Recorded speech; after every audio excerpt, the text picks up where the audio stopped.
remember which page you're on or keep track of all the moves you miss. Move Trainer empowers you to go from the opening to the end game with confidence. It's a seamless, effective, and fun way to study chess. Choose from one of the largest online chess libraries in the world, with hundreds of titles ranging from classic books through to our exclusive Chessable courses, including over 100 free courses.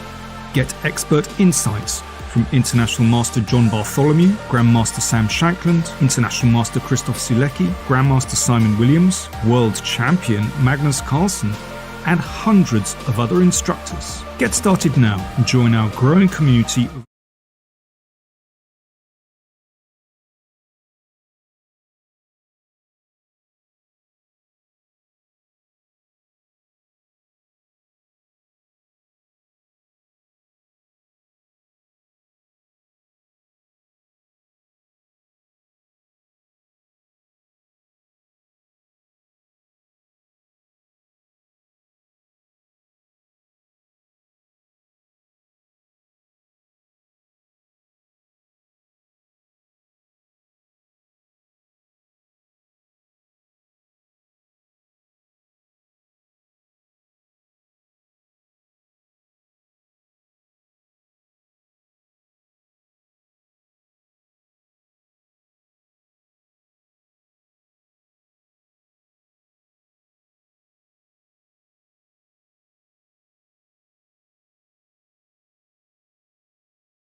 Chessable, the definitive solution for studying chess.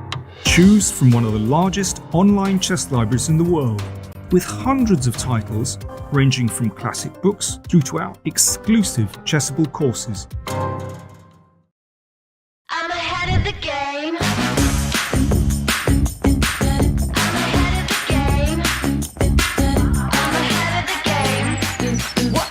Well, the phone is always ringing. I'm caught up on the line. Got a string around my finger. Remember who am I? I'm a boss and I'm honestly off my rocker, but follow me. I'm ahead of the game. I'm ahead of the game. Well, I'm only ever slinging. I'm working overtime. Got a song and I'm the singer, the melody, the vibe. I'm a prodigy. Logically, I'm impossibly wanted. And they'll remember my name. They'll remember my name. Ooh, well,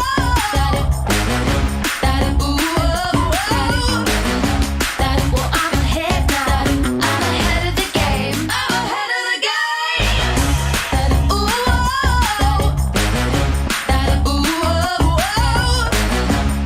well, I'm ahead now. I'm ahead of the game. I'm ahead of the game. Well, I'm ahead now. Well, I'm ahead now. I'm ahead of the game. I'm ahead of the game. Welcome, everybody. My name is Jan Gustafsson, former world chess champion. Are starting a new course here for Chessable. A very special Chessable course. Master Your Chess with Judith Bolger. You know what? I learned a lot.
Hello, everyone. Welcome to day 3 of the prestigious MrDodgy Invitational. I'm MrDodgy again, and today I'm joined by my third co-commentator, Jan Gustafsson. Jan, how are you today?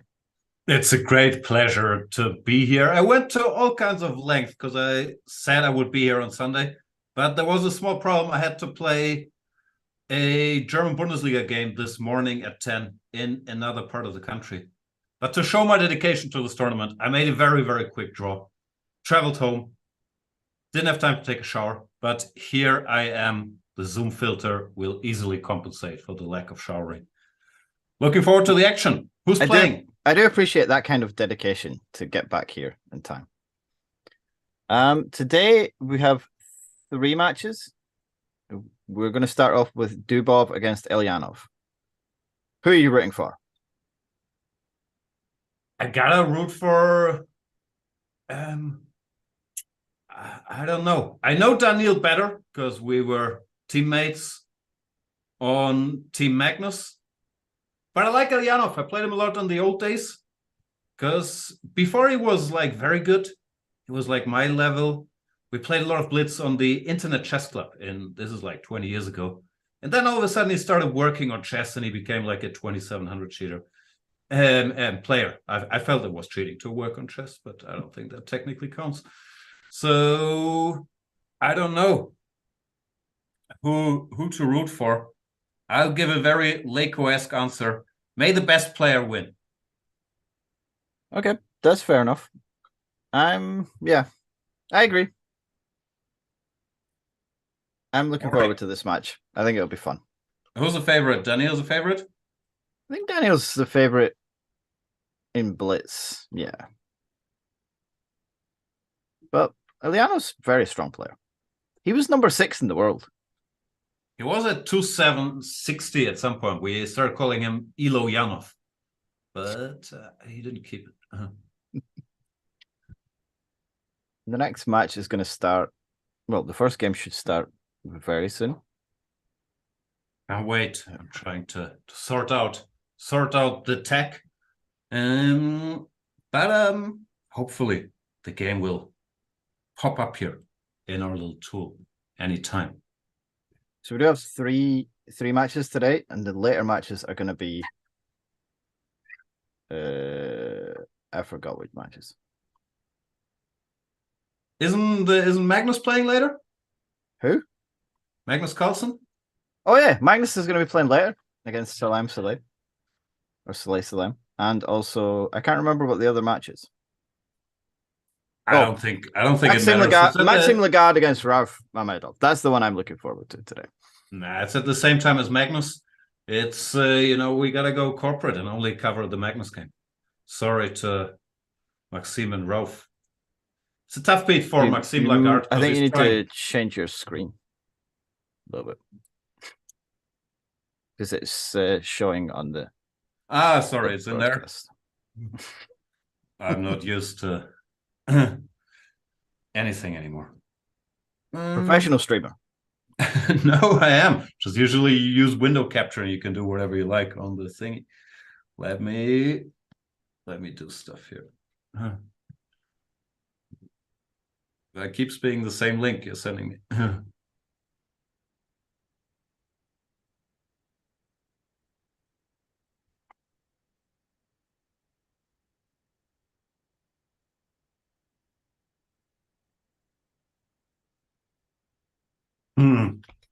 This got awkward quickly. So what have you been up to? Is the tournament fun? Are the hosting duties too much for you?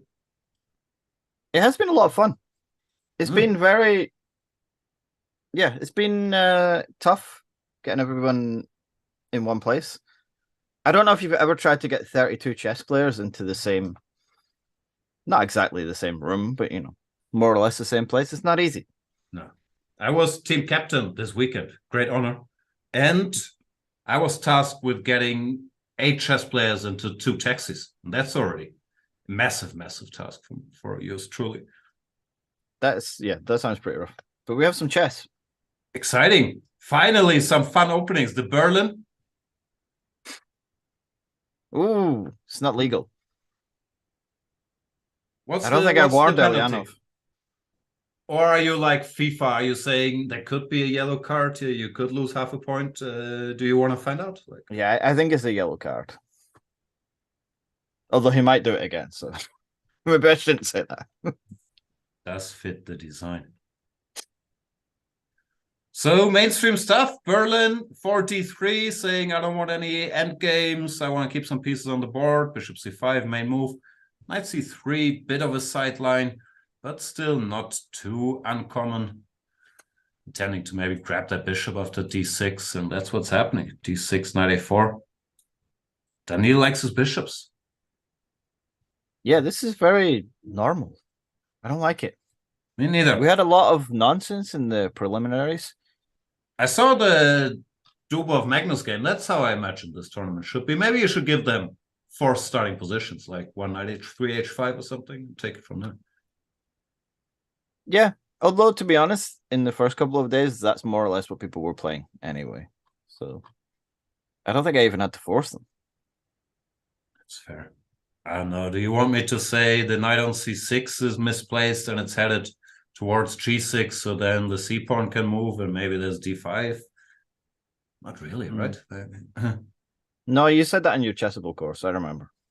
I did say that a lot. That's the problem with going 2 knight c6. This knight is really misplaced. Usually you need like 2 more moves to put it here later.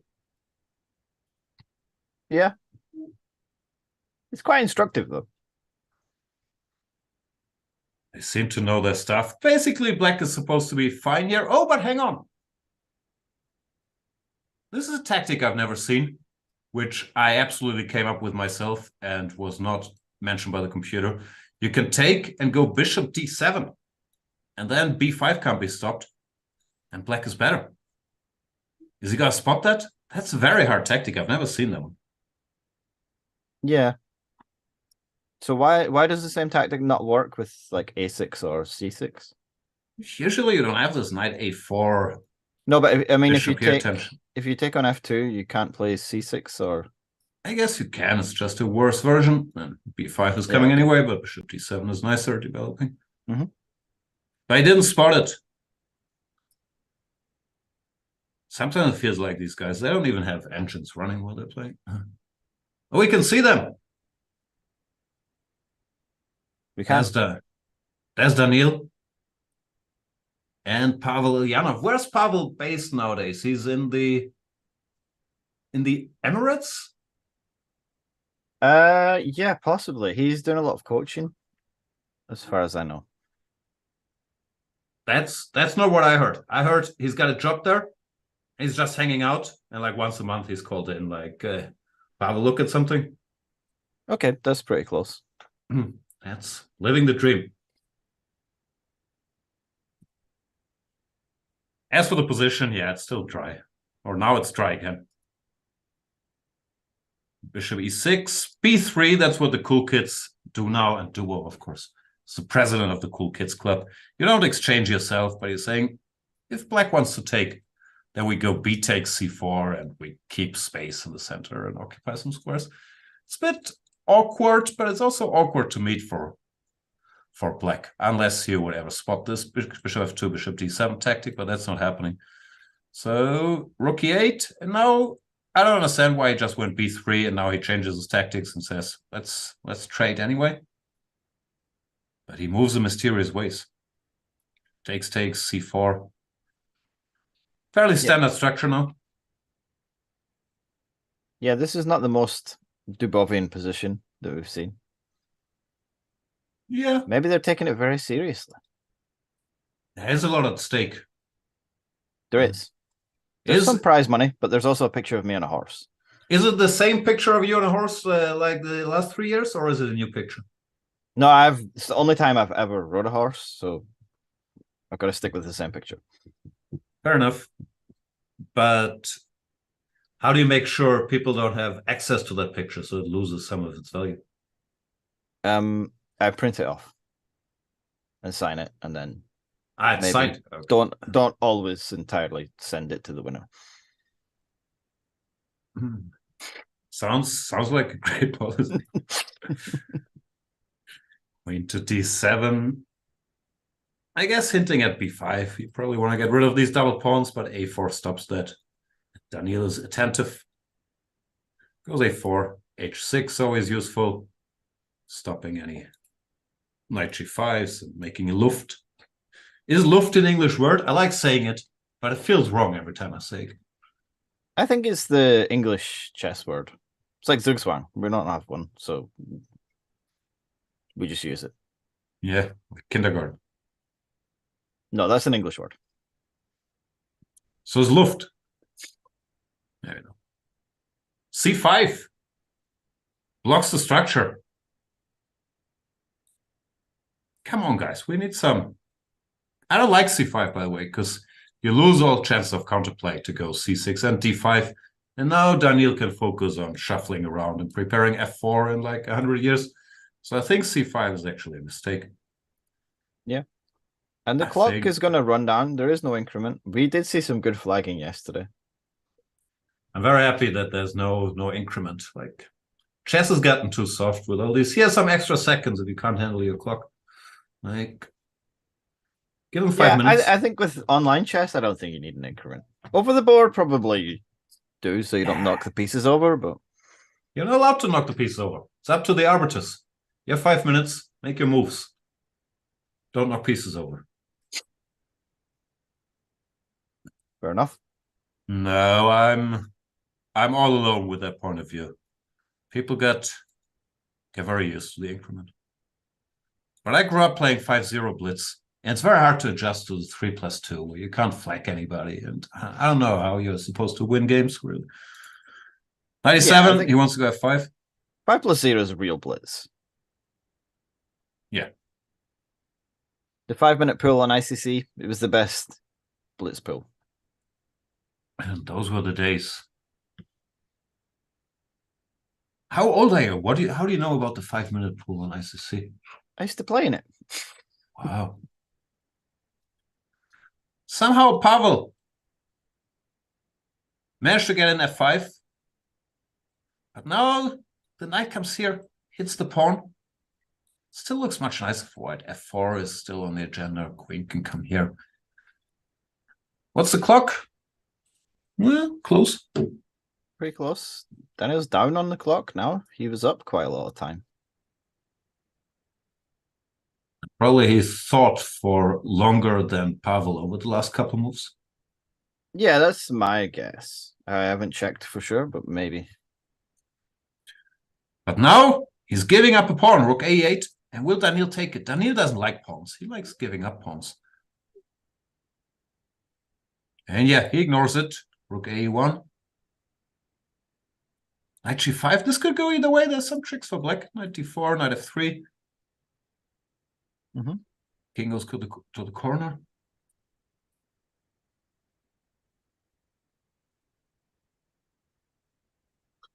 Come on, Engine. Stop changing your mind all the time. Like, it's messing up my narrative. Looks like white is better. He managed to coordinate in a pretty way, and the black knights didn't do any damage. So now it will come down to clock handling. We discussed on Friday how little time do you need on the clock for a knight to be worth more than a rook? It's an interesting question.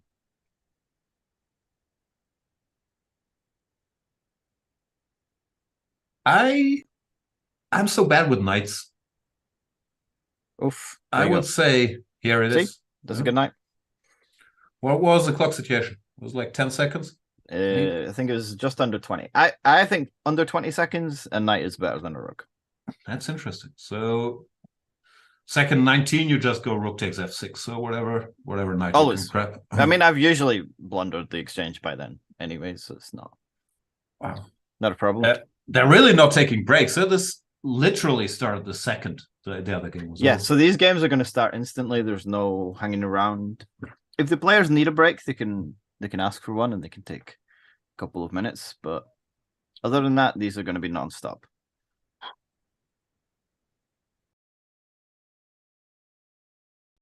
In chess. Do you think this is tougher or the chess boxing that our dear friend Lawrence will do? It's hard to say. Do you think Lawrence is going to win? I think he's a favorite. No, he's been secretly doing boxing training for years.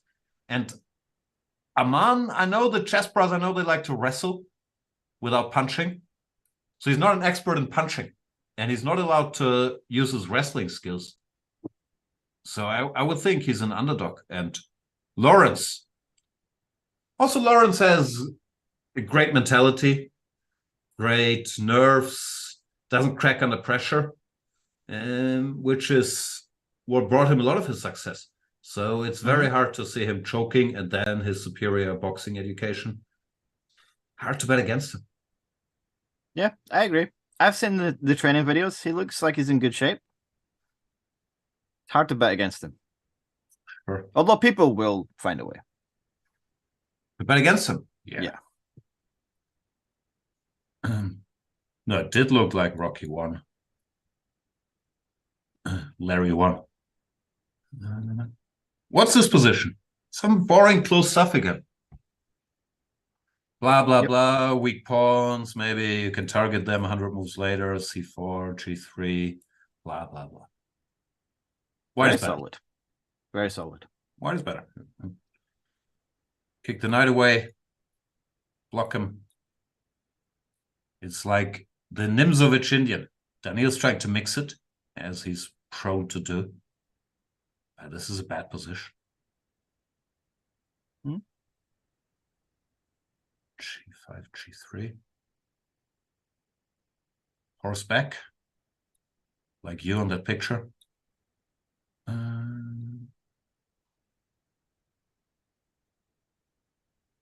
Have you ever rode a horse? No. There's still time. I don't know. You could organize a super tournament. Do you think this is a super tournament? There was some discussion by the previous winner about whether this is a super tournament or not. What's the argument against that? Anish won it? But that's one of the arguments. I don't believe that's the argument Anish himself was making. Fair, yeah. That'd But be I a think he surprising was- argument to make for him. His argument that there was, well, Lawrence and Laurent Fressonnet, which putting them in the same that basket is just- maybe. That just harsh. sounds personal. Do you Like think you there's some could- you personal could- animosity going on there? I wouldn't know why and what could have caused it. No, that sounds unlikely. I don't know. Depends if the rules for a super tournament are you can't have weaker players. If so, then no, too many weaker players. But if you measure it by the amount of top players participating, this is a super tournament, no? Yeah, Magnus? But I think the World Cup is a super tournament. Yeah, but I don't think I think so. Really? Nah. It's the World Cup. It's a great It's tournament. It's but football, yeah. not I know labeled- it's football, but It's not labeled as a super tournament normally, no. Super tournament, I think the book is usually it's an invitational tournament with some of the world's best players. Then you can argue about the definition if it's 2 of the top 10 or whatever you want. I think we only have one this year. But he is the top one, so does he count for double? I don't know. It should count for double. And Daniil is top 10 of the hearts. And when it comes to fans, he's top 10. Janov used to be top 10. I don't know who else is playing. Jordan. Grishuk? Grishuk is not top 10? He should be top 10. No. He's number 12 at the moment. Nah, that counts. It's a... Counts as top 10. Yeah.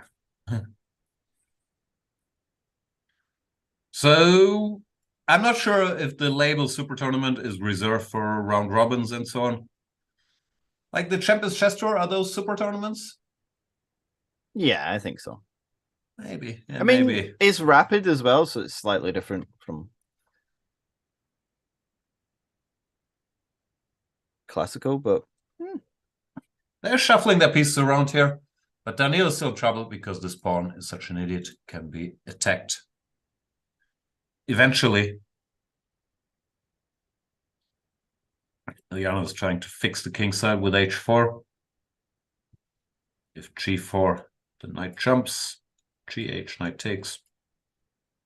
No, Janov is doing his thing here, playing like strong strategical moves and looking serious and focused. Like, yeah, I don't like it. very serious. Nah, he's a funny guy actually. Takes king c8. Horsey somewhere. What pawn is he gonna go after? This one? This one. All the pawns. I don't think he can catch them all. It's like Pokemon.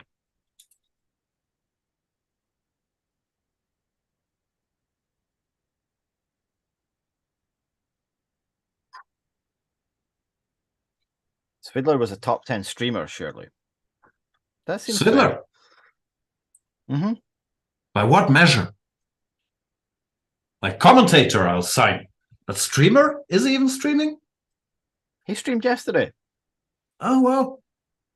It didn't help him. Hearthstone? No, the chess. This tournament. Well, that was here, or was he it didn't make on it through to the top 8. Ah, okay.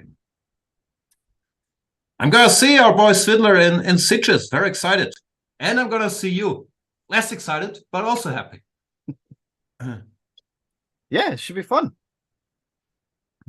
Though I did realize that quite a few of my friends are going. I do regard you as a friend.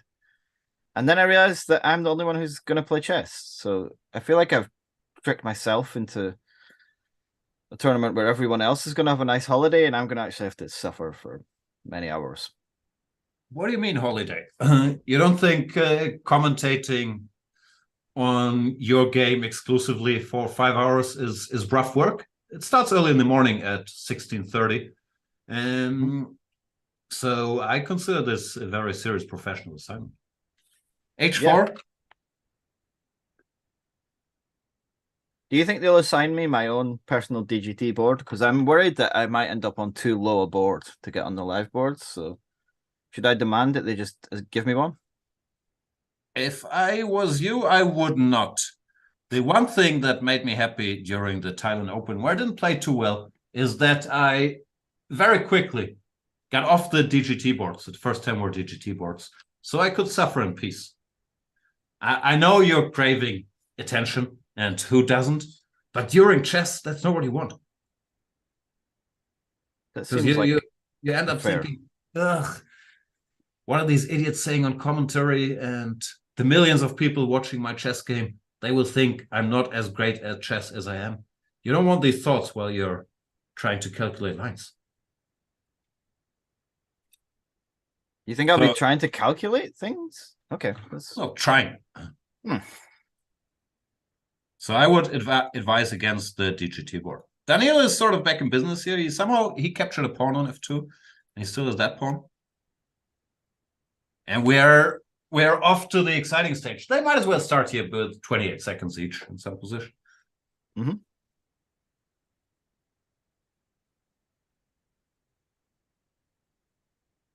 This bishop on d7, it's a bit passive. It's locked up by the structure. Can never get out. So black, it's more or less a piece down, and white has this plan to put the horsey here, bishop here, give a check, which is a pretty nasty plan. And wow, Pavel spotted it. I think you just give the check, actually. Ah, he doesn't do it. Come on, Pavel. He messed it up. Maybe he didn't know about en passant, but I think bishop e7 was already wrong. Now he's lost, but time is a bit low, so Daniel's pre-moving. Daniel's also, he's practical. He's going to pre-move enough to win this. Ilianov's pretty quick, though. He's keeping up with him. He might still lose on time, but I don't think he's much slower, really. Oh, and a check. Oh! That was a well-timed check. That was a nice check and a bad pre-move. Bishop b6, but it's very hard once you're doing multiple pre-moves to see that coming. Beautiful game. I like that it's not about chess anymore at some point. Like, imagine that 2 seconds per move. Like, none of this would have happened. Like, no, and we'd still be playing this game for another 5 minutes. We would be missing another exciting Berlin. But seriously, it's time for a yellow card. Stop doing this, Pavel.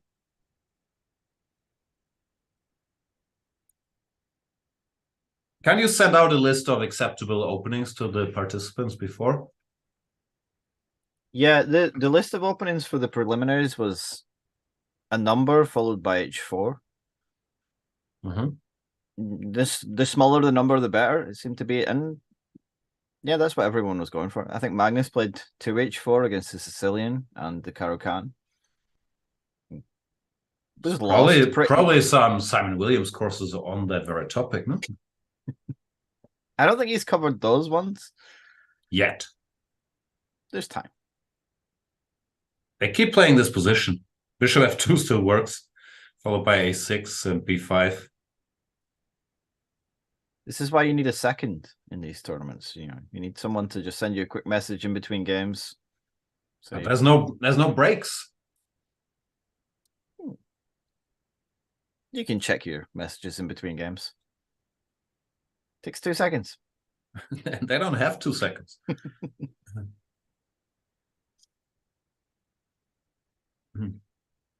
The score's 1-1. This looks like it's going to be a pretty close match. What's the format? Like, how many games do they play?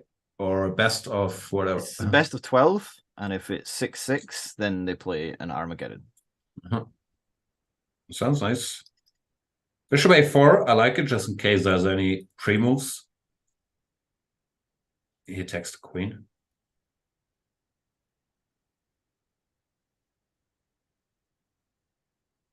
He's trying to provoke b3, after which bishop would go back, and then b5 or whatnot. would embarrass his other bishop. Mhm. But Daniel's not going to bite. Also, if queen e2, there's still b5. And the guy can't go here because of the pin. So he does go b3. And now b4? It was d4. But isn't he losing a pawn? ed. And if queen d4, we can capture on e4 a couple times. And in the end, we have... What do you call this? Is this a fork? Like if a pawn attacks two pieces? That is called a fork, yes. Good. In English, what's it called in German? Bauerngabel. Of course. No, because with fork, somehow I think of a knight fork. Pawn fork sounds weird. So in German, we specify. We have the Springergabel or the Bauerngabel. It's pretty good. It's a beautiful language. D5 and take another pawn. Daniel will be happy here. He's a pawn down. Yeah, no compensation whatsoever. Just take and go back. I don't know. I feel like Pavel is breaking the rules by playing these solid Berlins and playing them well. But if he wasn't aware of that, we can't blame him for good chess, I would guess. Yeah, I don't think it's actually in the rules this year. What are the rules? Like, do you send out a rule book? There are some regulations somewhere, but they're pretty standard, boring regulations. Is They that don't the usual 55-page contract for the players? Yeah, that kind of stuff. Okay. No, you need those. They've signed up to a lot of stuff that they're completely unaware of. But my team of seconds in CJS is going to be impressive. It's that. It's not just 100 hours of Banter Blitz that they will do to compensate for the honor of playing this tournament. Yeah, there's going to be a lot more. So much more. So we'll see Daniel in CJS. He probably doesn't know yet, but... No, he can work remotely. Okay, fair enough. He can just send me the files. It's okay. Very, very Magnusian of you. Queen f4. Yeah, black is so much better. Just a pawn up. G6. f5 if you want. Bishop d7. What is this? Why is he giving the pawn back? Feels like people don't respect pawns anymore. No, I don't. And Daniel ignores it, of course. What is going on? But Daniel definitely doesn't respect pawns. Do you respect anything, Mr. Dubov? Knight c5? Keep the pawn.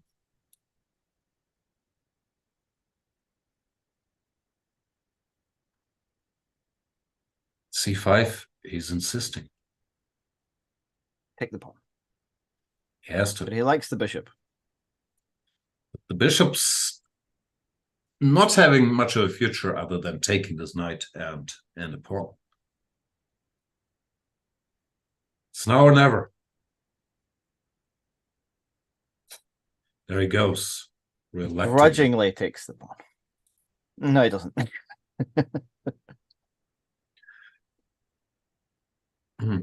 No, 92 makes sense. He wants to take it with a knight and jump somewhere. But his real plan is knight to c4. No, I think he's taking. Yeah, he's taking. This is not so easy anymore. Queen h4 once again looks like it's well played by Pavel. If knight d6, then he's ready to start his own attack with knight f4. Why is Pavel still so strong in blitz? I think he's just good at chess. Yeah, that might help, but he's still over 2,700 in classical as well. Is he? Okay, I think he's back to 27. Maybe he's back. He dropped down a bit, but yeah, he's back on this list.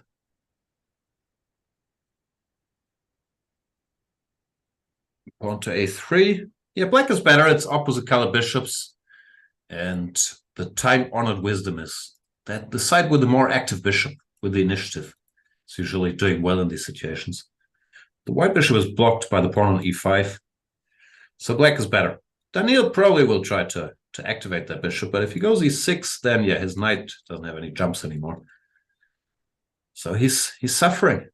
On knight f4. Uh-oh. This won't be a walk in the park.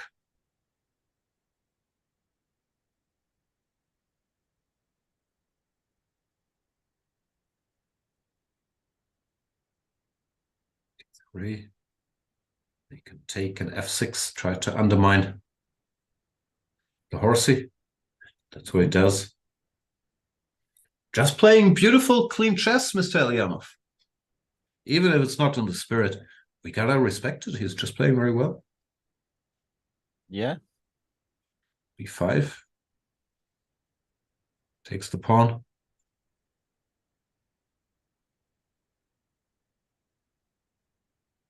Now you attack this guy. Too strong. Elyanov looks poised to take the lead. Sorry. Is this going to be enough? He also has more time. Yeah. He goes rook a5, now you bring the king, and eventually you start threatening rook d4. I think it's just winning. Like king d6, and then here. Yeah. This is all trivial to Mr. Pavel.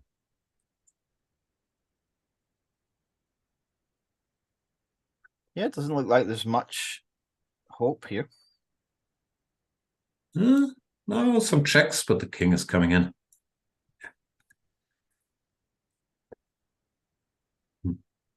The only hope is Elyanov keeps thinking too much. Oh no, my pawn is attacked. And goes down on the clock, but on the board he has everything under control. Oh. Oh, he hung a rook! I jinxed him! Ooh. Oof. Ooh. Now we have the time scramble.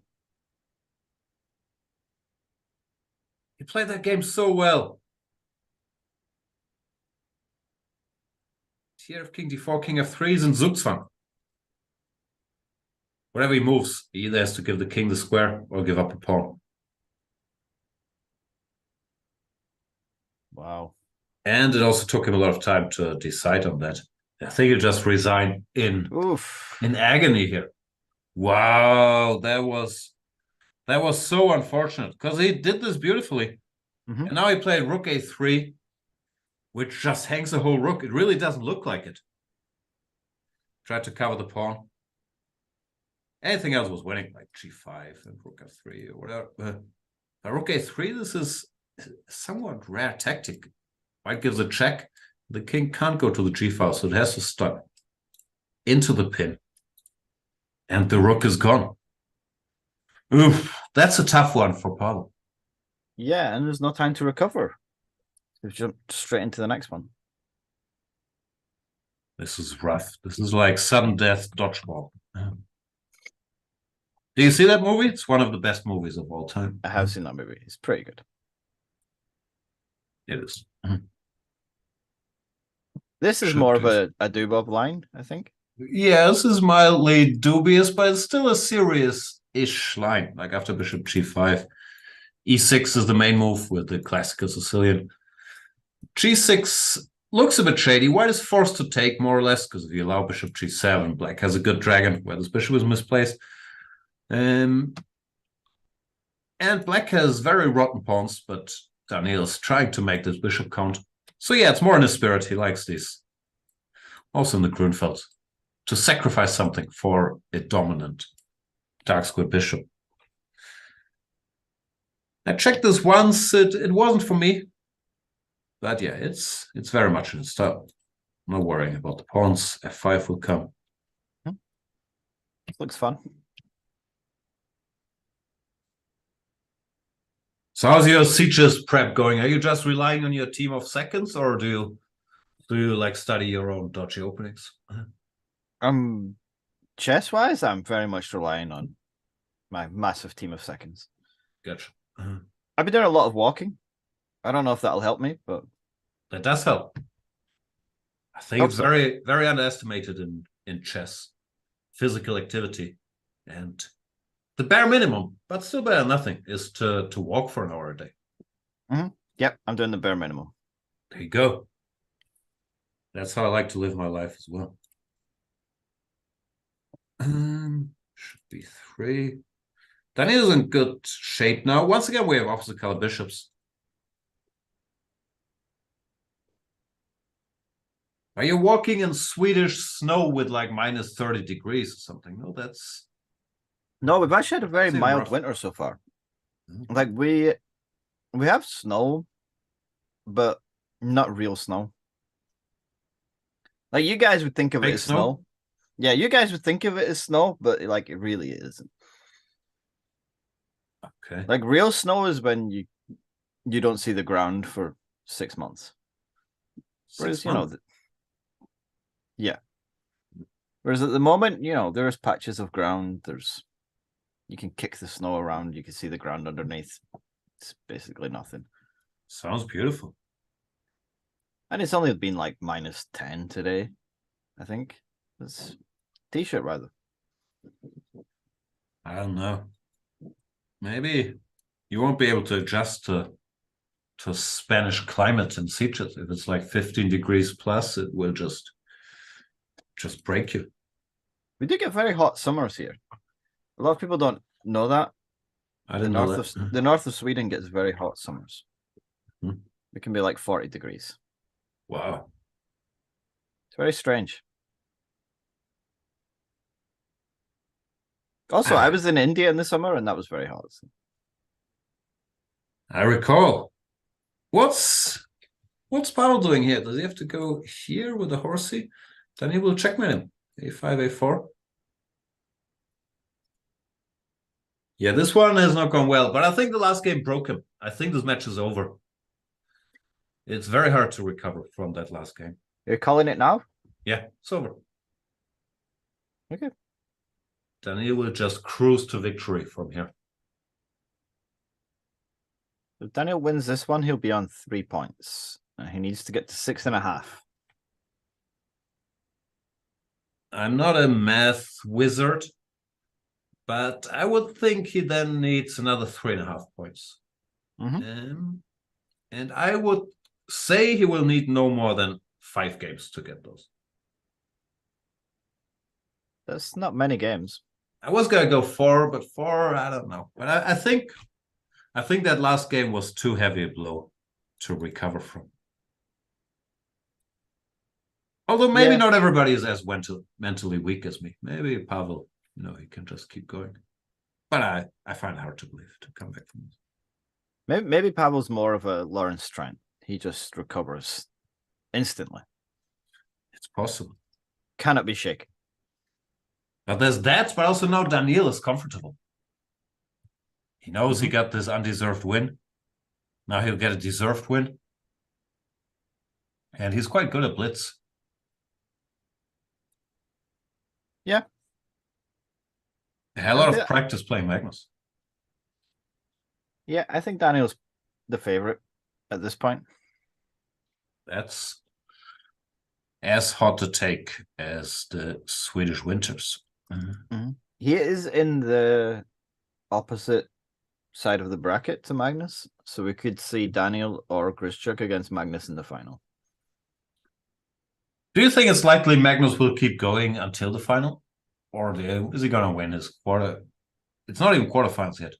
Then he's going to say, okay, this has been cute, but enough is enough. I'm out. I think he's going to play. I've heard from sources that he's invested now. He's invested? Yeah. I think he might be sick of people telling him that this is the only tournament he's never won. That's my theory. And by people, you mean yourself? Mostly me, yeah. I think other people too. Has he won the World Cup? That doesn't really count. It's not a super tournament. You call it a super tournament earlier.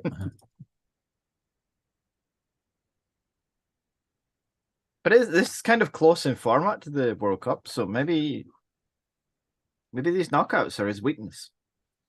It's possible. Do you think I should be rooting for Magnus or rooting against him? Because obviously, like as a tournament organizer, you know, you would want Magnus to play in your event. You want Magnus to win your event. Gotcha. It'll get far more attention. But on the other hand, if he tries and fails, then he has to try again. Yeah, there's no choice. He'll keep coming back to climb that MDI mountain. Mm-hmm. So I don't know. Should I be rooting for him or against it? I can't decide. I think you should be rooting for him losing to an Indian kid. That will get you. I know you already conquered India. That's your market already. But that will get you the Indian newspapers headlines as well. Okay, there's a slight problem. There are no Indian players left in the tournament. Can we kick somebody out? Yes. There you go. Sorry, Salem. Pragnanda's in for you. With Magnus replacing David, I think we should try a format of a tournament where you're allowed to tag in whoever you can convince to play for you. So your strongest friend that you can talk into it, you can just tag them in at any point. It's like Game of Thrones, this trial by combat. You just have to find your champion and convince them to fight for you till the death. Yeah. Sounds like an excellent format. I just need to organize a tournament with like 10 people who also have friends. Which it's not going to be easy. Did Pavel request a break? That would be the professional thing to do. After he got possibly he got crushed here. Oh, hang on. 3-minute break. 3-minute break. Sounds a bit excessive. Make it a 1-minute break. That sounds like too much pressure. Exactly. We don't need pressure on the breaks, just on the chess. I don't know. But now, how do you feel the dead air? I don't think we have enough to talk about for 3 minutes. We're supposed to talk about ads and stuff. There you go. Do you have a Chessable course? I have a Chessable course, and that number might grow in the future. Is your Chessable course on sale at the moment? I can't believe it's already much too cheap at normal prices. So it shouldn't be on sale ever. But maybe they did it. Is there, I don't know, is it Black Week? Is that why you look like this? I think there is, I don't know. Your course is currently 56% off with the video. Wow. That's a lot. That's a big discount. That's ridiculous. And there are courses with up to 60% off on chessable.com. Unbelievable. You should check those out. How long does that discount last? Is today the last day? Because it's no longer Friday, I checked. It is Sunday. This might be the last day today. Wow. Oh no.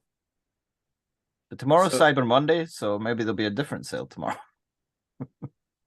So if people wanna force draws with black in E4, E5, like I expertly did in Bundesliga today, they should get my course. But you won a game yesterday. Yeah, but I was white. With white, I tried to win. With black, I also try. I just don't succeed. But then I dust myself off and try again. Here's Pavel. He's back. Okay, no Berlin this time. It's very hard to play the Berlin against D4. The Catalan, Daniil. He's going for the throat. He's playing his go-to opening, sacrificing the C4 pawn for no reason whatsoever, then trying to occupy the center and win on time. I believe that's the strategy. You want to go H4 at some point. He's going to go H4? Some sort of theory. At some point, he usually goes H4. Usually he goes E4 first, then makes some moves.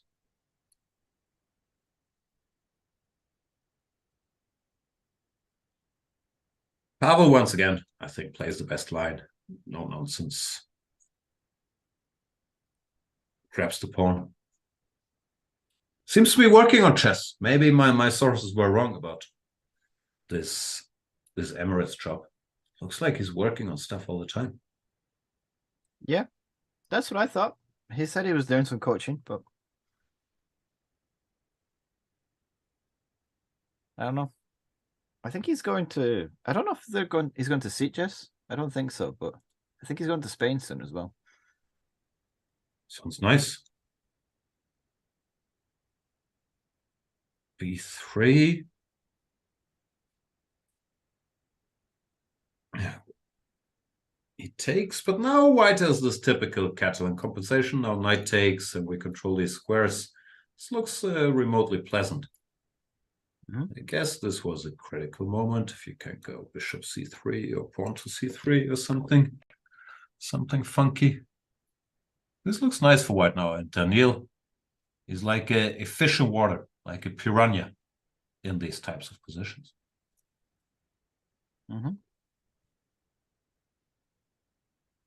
Did you see the movie Piranha 3D? I'm not sure it's relevant to the show. I'm just curious. No, I haven't seen it. Is it good? Yeah. It's Is very, it better very good. or worse than Sharknado? No, it's much better. It's a much better movie. Sharknado is tough to watch. Is it better or worse than The Meg? That's now we're talking, but I think much higher body count in Piranha 3D. Because in the Meg, how many people die? Like 5, 6? It's ridiculous. You have this super shark, and he eats like 5, 6 people. Made no sense to me. Yeah, that shark could have done a lot more. No, Piranha 3D is a good movie. Although the sequel, Piranha 3 Double D, I didn't like as much. Is that a real movie? Yeah. Are you going to go see the new Avatar movie? Are you excited for it? Nah. I'll go see it. I think it's been too long since the first one. No, the problem with this guy, James Cameron, is that he's into deep sea diving. I don't know if that's what it's called. But he figured I can do movies whenever. But I'm getting a bit old for deep sea diving. So he started taking 10-year breaks between movies to focus on his deep sea diving, thinking, okay, when I'm old, I can still make movies. But I won't be able to deep sea dive like now when I'm still fresh in my 60s. That's what people tune in for this type of knowledge. It's not made up either. It's all true. I might not study chess, but I study my James Cameron news. Yeah. So now we had to wait 10 years for Avatar 2, and it's... I don't know. It might be good. Might be groundbreaking. It might have been 10 years ago. Yeah. Nah, not very excited. Pavel can't be very excited about his position. This is like a Catalan nightmare now. Rooks to the middle, e4, eventually knight c5. Black has an extra pawn, but it's really not felt at all because black will never get in c5. And his bishop will be buried here. It's just unpleasant. Rhinestone says that Nepo recently said in an interview that he was thrilled with Avatar 1 and he's looking forward to Avatar 2. There you go. Nepo, man of taste. What was he thrilled about? The tech or the story where Cameron appears together? Whatever he could remember from the books he read as a kid? I don't know. All of it. The complete Navi. package.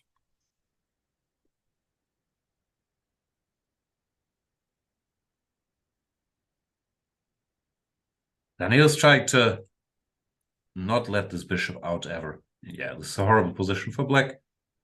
One of the few times where black is a pawn up. But I still really dislike his position.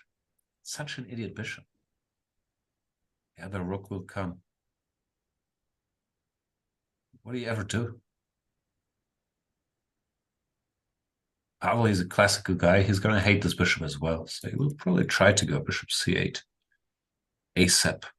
But here there's bishop d8, I guess. Yeah, can't do that.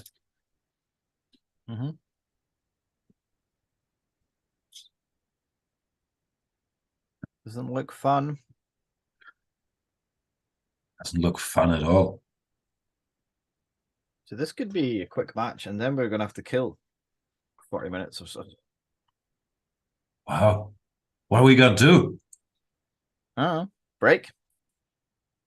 That sounds like the easy option. On to H6. We're going to have two matches at once after this, so we can jump around a little bit. Nah, just Magnus. Magnus? Sorry, Ralph. But you're not sorry to Maxime. I'm a bit sorry to Maxime as well, but more to Ralph. I've always liked Ralph. I don't know well, but it cheers me up to see him. Normally he's sitting at breakfast like long after breakfast is closed, and he's chatting to someone, and he always seems like he's having a good time. I like him. There you go. He was quite a late invite. Not because I didn't want him to play, but because he was at the World Team Championships. And we didn't know if they were going to get to the final. Bishop D8, and Daniil will get to the final. Oh, he doesn't do it. He takes. It's also good, though.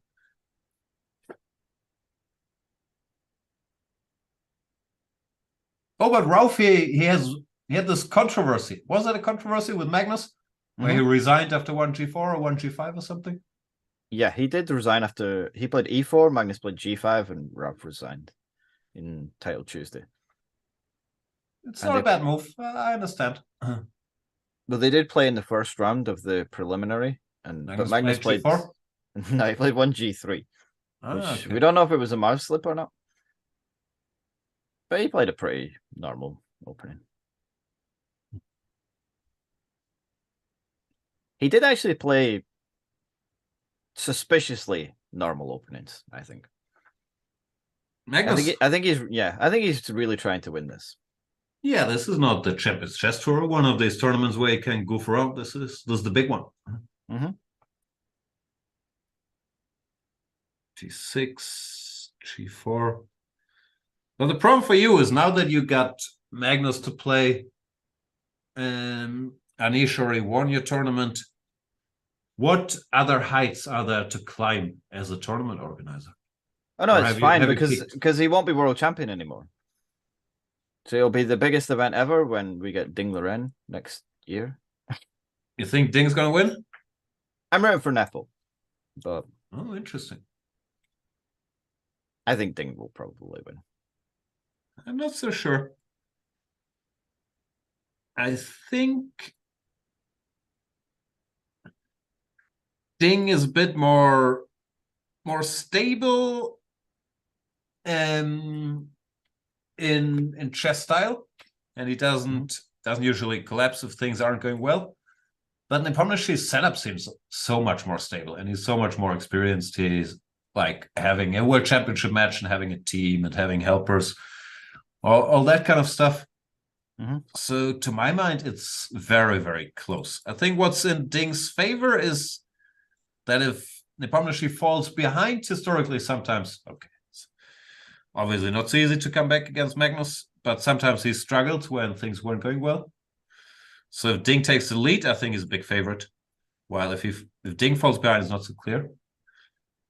But if things go well for Nepomniachtchi, he's been so good recently. Yeah, I mean, I think Neffel has been better all the time. I think he was better in this candidates than he was in the previous one, and I would have been okay seeing him play Magnus again. I think he would have come closer. Probably Magnus is still the favorite and probably still wins, but I think it would be a closer match. Yeah, we'll never find out, but yeah, it's not exactly a hot take that the next match will probably be closer than +4 after whatever 9 games. But yeah, it's a pity. As for this match, as I've mentioned, Pavel's been broken by game number 3, and now it's smooth sailing for Daniil. He can start goofing around a little bit. Going knight c6, knight b4, which, okay, it's not too bad. The knight can come back here, but it's slightly silly. He has this mild trollish, is that a word? Trollish smile on his face. He knows what he's doing. Yeah, he played one. I think it was Daniel who played a trollish, something like d4, knight f6, g4, and knight to g8. I think Daniel played that in one of the games on Friday. But basically, Daniel is a very proud guy. So if you start bullshitting him, he will try to bullshit back. So he never gets out bullshitted because it becomes an ego thing for him. So probably it's the best thing you can do against Daniel is play as nonsensical as possible over the first couple moves, because he will have to play more nonsensical, and then you'll have a great position. Yeah, that's what Magnus did. Magnus played complete nonsense and I think it was winning by move 7 or so. Magnus read him perfectly.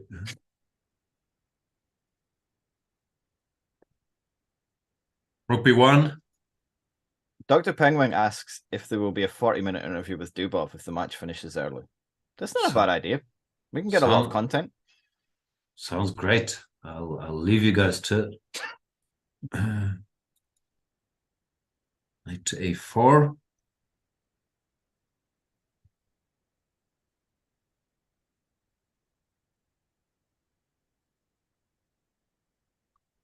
Let me check if my team won in Bundesliga today. I think we won 4.5. Looked like it. Yeah. 7 draws, and Kazim carried you. Carried. Although he was being ambushed in the opening. Like, his opponent looked to be playing something shady, but he was blitzing out all the moves. Can't bluff Rustam. No. That's a very close match, though, for your incredibly high-rated team. That's true. But the opponents weren't weak. They had,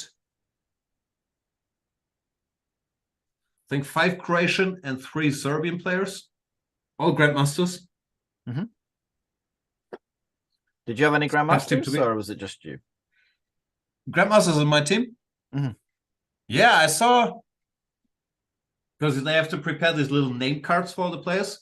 Mm-hmm. And I saw the name cards they didn't use because they were still standing on the arbiter's desk. And those were like Caruana, Aronian, Anand, Svidler, Maxim Vashila, Graf, Giri.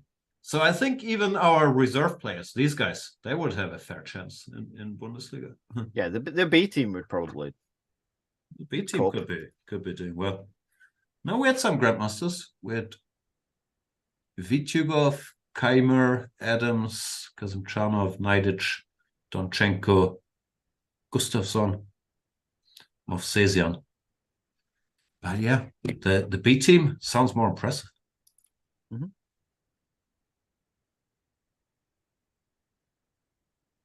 Can you go knight c6? I guess Daniel's trying to provoke that and he wants to give the exchange. Or the pawn. No. Paolo goes knight b5. Still hitting the rook.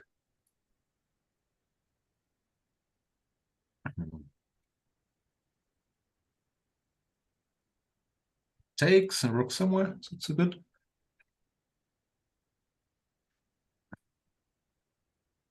Yeah, this looks. Well, he's down on the clock though. This is a problem because. Yeah. Yeah. It's a serious problem. No increment. The black position doesn't collapse so easily. Mm-hmm. Daniel doesn't seem too worried about what move he's making. Seems this any piece, any square, and then h5. Oh no, he doesn't go h5. He keeps doing any piece, any square. He's feeling himself now. Yep. h3, 95. By the way, I need your advice since we're talking about Rustam. Of course. So the problem in German Bundesliga is that Sunday rounds are ridiculously early, like 10 a.m. Mm-hmm. So I had to get up very early this morning, prepare, pack my stuff, go to breakfast. Long story short, I forgot my AirPods in my bed. Not the case, but just the 2 single AirPods, these white things. Because usually I listen to something to fall asleep, and then they fall out, and okay, I forgot them. So I want them back. They're expensive. Mhm. And I have two options. Option one would be call the hotel and ask if they can send them to me. Mhm. Option two would be call Rustam, who I know is staying till tomorrow morning. Tell him, please take my 2 single AirPods and give them to me should we ever meet again. What should I go with? And So you is can, it you too can't much get of a Rustam. burden? You can't get Rustam to send them to you. Nah, that's asking too much. I don't think Rustam knows how to send a package. Ask him to bring them to you. I wouldn't know. To bring them to me. Now, that's also excessive. But I'm not sure if it's excessive to ask him to keep them, because he doesn't have the case. It's just 2 small single things. Mhm. And it sounds like an unpleasant task. But I also want them back. Do hotels, do they normally send you stuff that you forgot there? This is the first time I ever stayed in a hotel. They might, unless someone, steals it. Nah. You never know. That's They're true. expensive. They're very expensive. I did lose one of my AirPods. One AirPod, which is very annoying. I don't know what happened. I dropped them. It was actually... I blame Peter for this. But I was with Peter in London during the Halloween tournament. And at some point, I took something out of my pocket. I dropped my AirPods and picked them up. And I didn't realize that one of them must have come flying out of the case. So now I only have one. Yeah. I've been there. I don't think you can buy one. Yeah, you can. But it's not cheap. Like, I lost one as well, and I went to the Apple store and I got one single one, but it was like 90 euros, so whatever, half price. But yeah, you can buy a single one.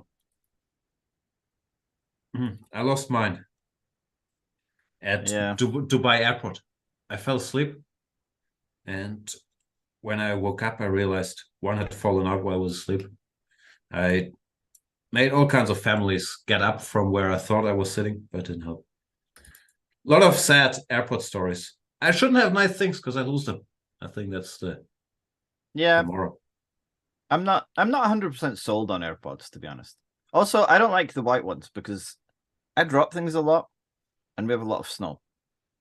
Ah, that makes sense. So, like, if you drop them, they're very difficult to find. Ah, that makes a lot of sense. As for the game, Daniel's hanging in there, trying to win on time, probably successfully. He's been somewhat worse most of the game, but not anymore because Pavel had to pre-move King b5. Now 94, ED Bishop f4. Very much turns the tables. And the f-pawn will win the day. Poor Pavel. Yeah, he started off well. Told you that game 2, or no, game 3. That was too much. Very hard to recover on blitz from such a thing. With no rest. Kami says we should tell Rustam to go to Sitges. Then I can have an extra second for all my massive team, and then you would get your AirPods. It's not a bad idea. It's win-win. Not sure if it's a win for Rustam, but that's not probably not. No, I think he's maybe the victim in that situation. But still, it's win-win-lose. It's 2-1.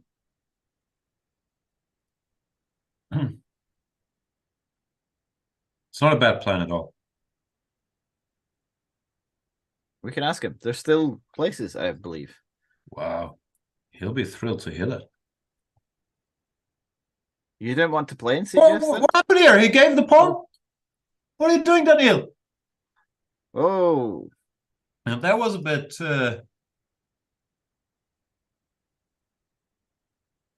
Oh. He blundered 94 check. He already wasn't easy. He had to do what Carsten Müller, the famed Hamburg endgame expert, would call shouldering. You must shoulder the king, stop her from coming closer, king g4, then push the pawn all the way to h1. There's nothing white can do about it. I start with h5, and now the king comes closer. Yep. And all of a sudden, it's not so easy to win anymore because the bishop is stuck. Watching out here, king g3, I guess we can still take. Wow, Pavel had no time, was that lost? Maybe this will be the boost he needed. He's hanging on. Hanging around. More Catalan. The score is 4.5 to 1.5 now. I only see 1.5 for Pavel, so I'll assume he's leading 1.5 to 0. Okay, fair.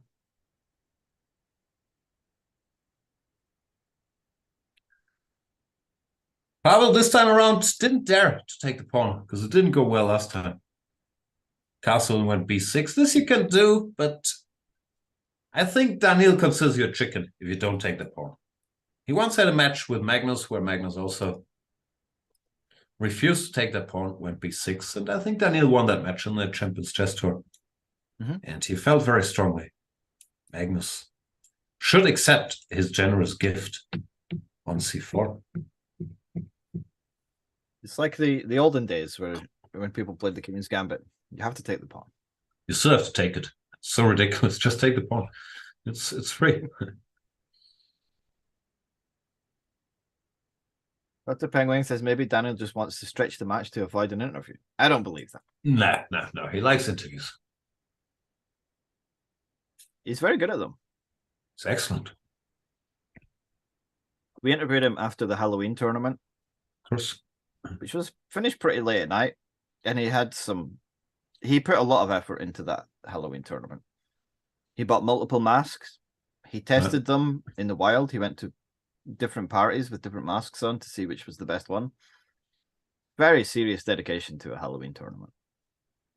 Sounds made up. The different parties with different masks on. I may have exaggerated slightly. I think he went to at least one party with a mask on. He went, okay, this is the right one. Okay, that's more believable. But he definitely bought multiple masks, I think. Who doesn't have multiple masks? Why do we keep sending them to you? No, I bought some of these myself.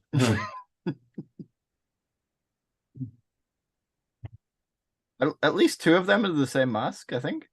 No. They're all different. Nice.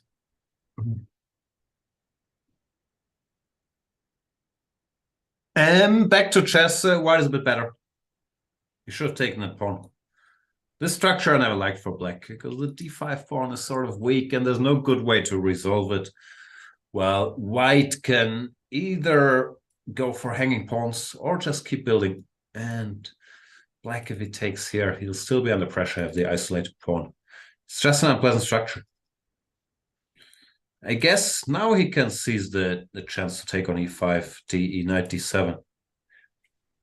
At least changing this strategic issue. Maybe there's some direct stuff, knight b1, knight c3. If not, it's just going to be suffering. If he allows whatever, knight d3, knight 3. Goes rook fd8.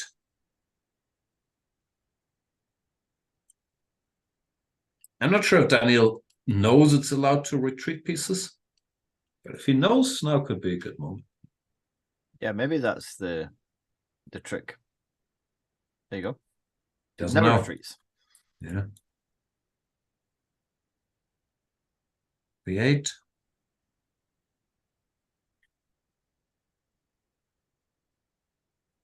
Now knight d3.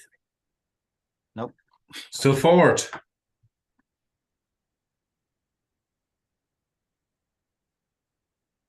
Knight b1. Retreat something. Ah, he goes back.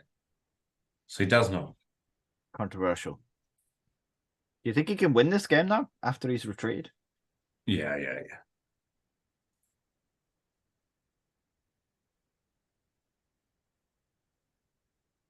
F6, queen c2. No, it's still what I said earlier about the structure still applies. It's just an awkward structure to play if you don't get c4 with black. I never liked it one bit. a8. Now maybe it's a good moment to take. Then BC you take here. The bishop can't recapture because the pawn falls.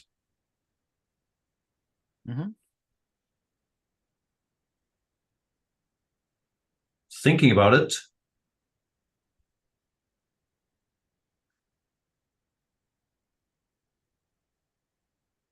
Yeah, we had this exact same trick in one of the games yesterday, but I think it maybe was Lawrence who missed it. So I'm surprised Daniel found it. Sounds unlikely that Daniel would find something that Lawrence missed, but can happen.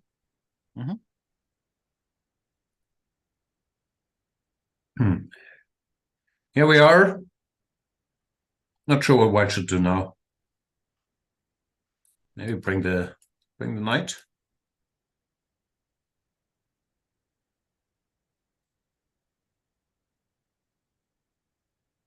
Yeah, this looks good for white, I guess. It does.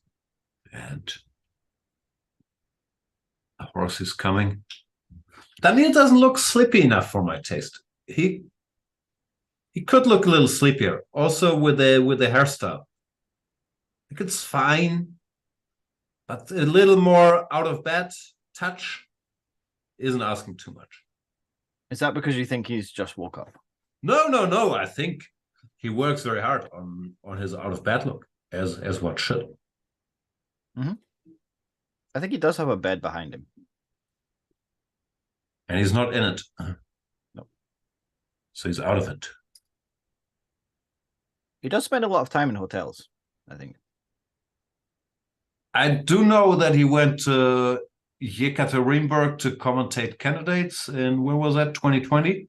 And then the tournament was put on hold for a year.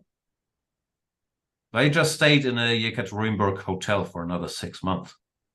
Yeah, that's what you should do. If your flight gets cancelled, just stay in the hotel. Maybe he's still in Yekaterinburg. I don't know where in the world he is.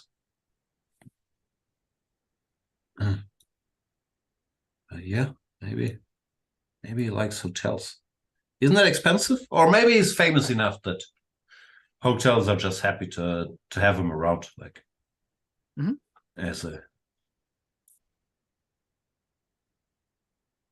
way to lure other people in. That is the dream. Are you dreaming of living in a hotel? For free? Yeah. So you'd rather like stay in a hotel every day than, I don't know where you're staying, but I'm guessing in a home with family. I guess not. I guess it would get boring after a while, maybe. Has a lot of advantages. Like if breakfast is included, you can go for breakfast. Meals, laundry, cleaning. Yeah. As far as I know, laundry is normally not included in hotels. Some hotels do laundry. I mean, you got to pick a nice hotel. No, they do laundry, but it's very expensive. I don't know. But yeah, Daniel does spend time in hotels. Although I'm not sure he loves Thailand as much as me. Because we were in Thailand during the Magnus match. And the match was over early because Magnus did well. And Daniel, we had the hotel for another week. It was booked till the tiebreak. Daniel just went back after a day or two. Wow. That's surprising. And it was a nice hotel. So it must have been the company, I think. Maybe he just missed Yekaterinburg. That's I suppose. As for the game, Pavel missed that the rook can be captured on a7. Oof. He's broken. He was up on the clock as well. Oof. That's the biggest blunder of the match so far. Like, he hung his other rook, but that was easy to miss in time scramble. But rook a7 is a tough one. Does this mean Daniel is what? 5 match balls? 4 match balls? Match points. One more win. The match is over. Do you say match ball in English? No, it's just a German thing, right? Sounds like something we would say. You say match point. Do you mean tennis? Yeah. Yeah, match point. Yeah, because in German we say Matchball. Close. Well, yeah. We have our own words. Like cell phone we call handy. It's true. Why? I don't know. I didn't decide. What's this? What's the German word for hand? Hand. Oh, there we go. It's a phone you hold in your hand, as opposed to other phones. But we also pronounce it like it's English. Handy, not handy.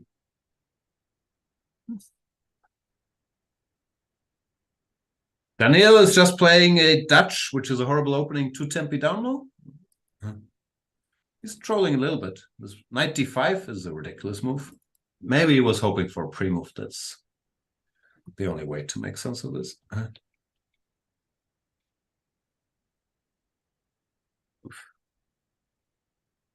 But can Pavel? Pavel's going to win this one.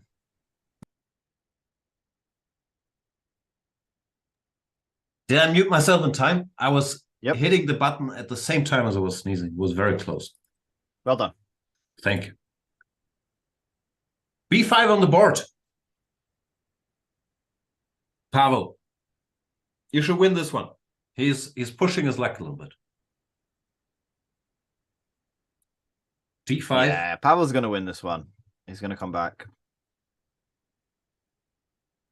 He probably won't come back too much, but I think he'll come back in this game. I agree. I also think he's a bit insulted by this 95 by Daniel. Not like insulted by things like, no, enough is enough. You can't do this against me. Mm-hmm. And here we are. B4. Daniel is very generous with the pawns, but it makes sense. If bishop takes, knight to d4 looked unpleasant, so at least he's trying to open the b file, and Pavel doesn't take it. Yeah. More shocking moves. It's too solid.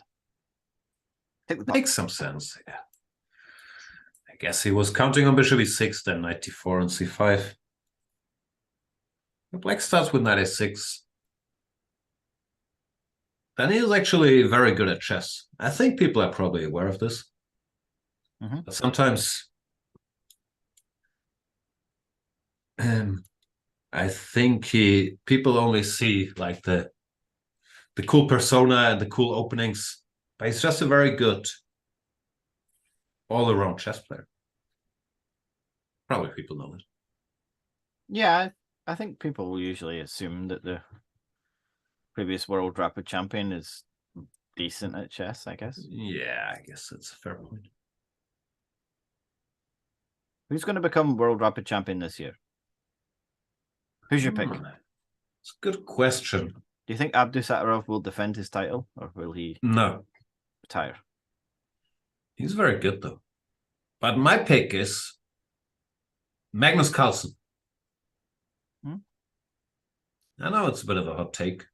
You're a big fan of the ELO system.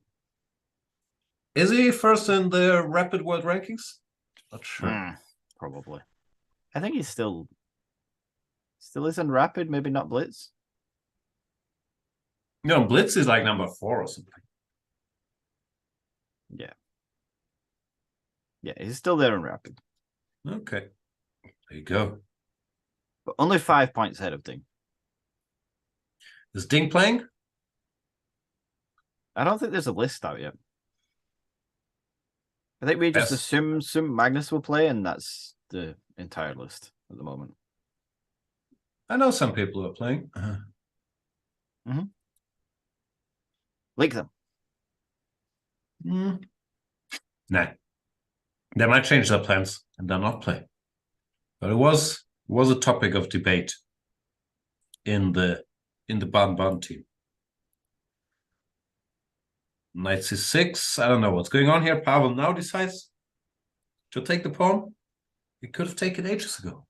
Maybe he doesn't want it. Maybe he wants to support the e-pawn. Yep. I have a feeling he's not going to win this one either. Like it got messy. Daniil is way up on the clock. Now bishop b7.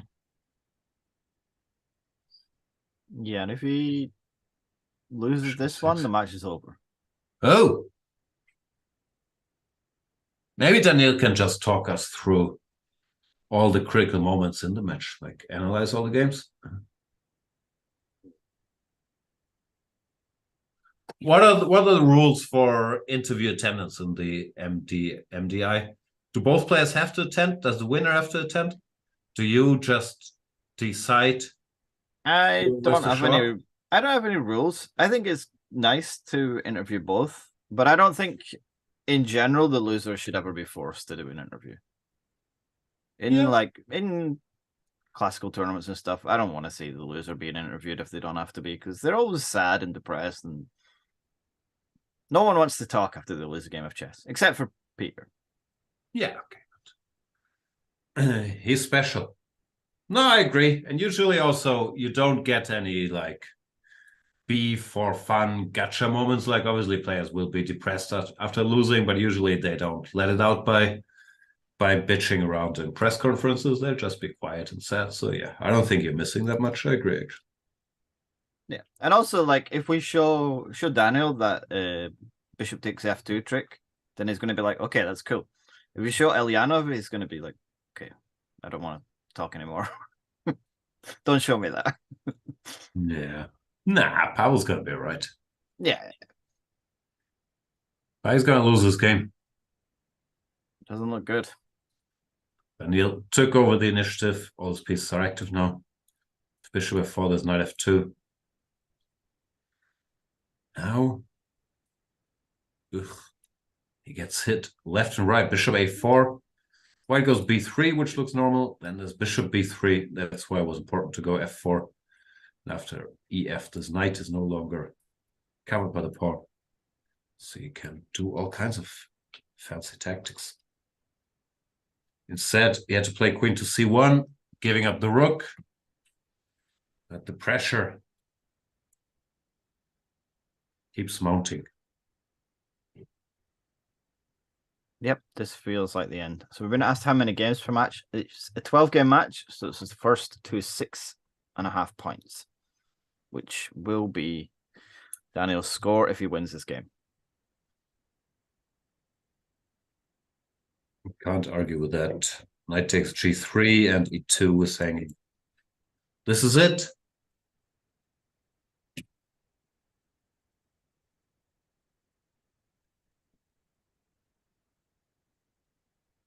Daniil wins the game and the match. Congratulations to Mr. Dubov, the first quarterfinalist of the MDI 3. Is this 3? Yep, this is the third one. So he will face the winner of Maxim Lagarde and Rauf Mamedov, which is the next match. I'm sure you will anxiously watch and probably take notes. Mm-hmm.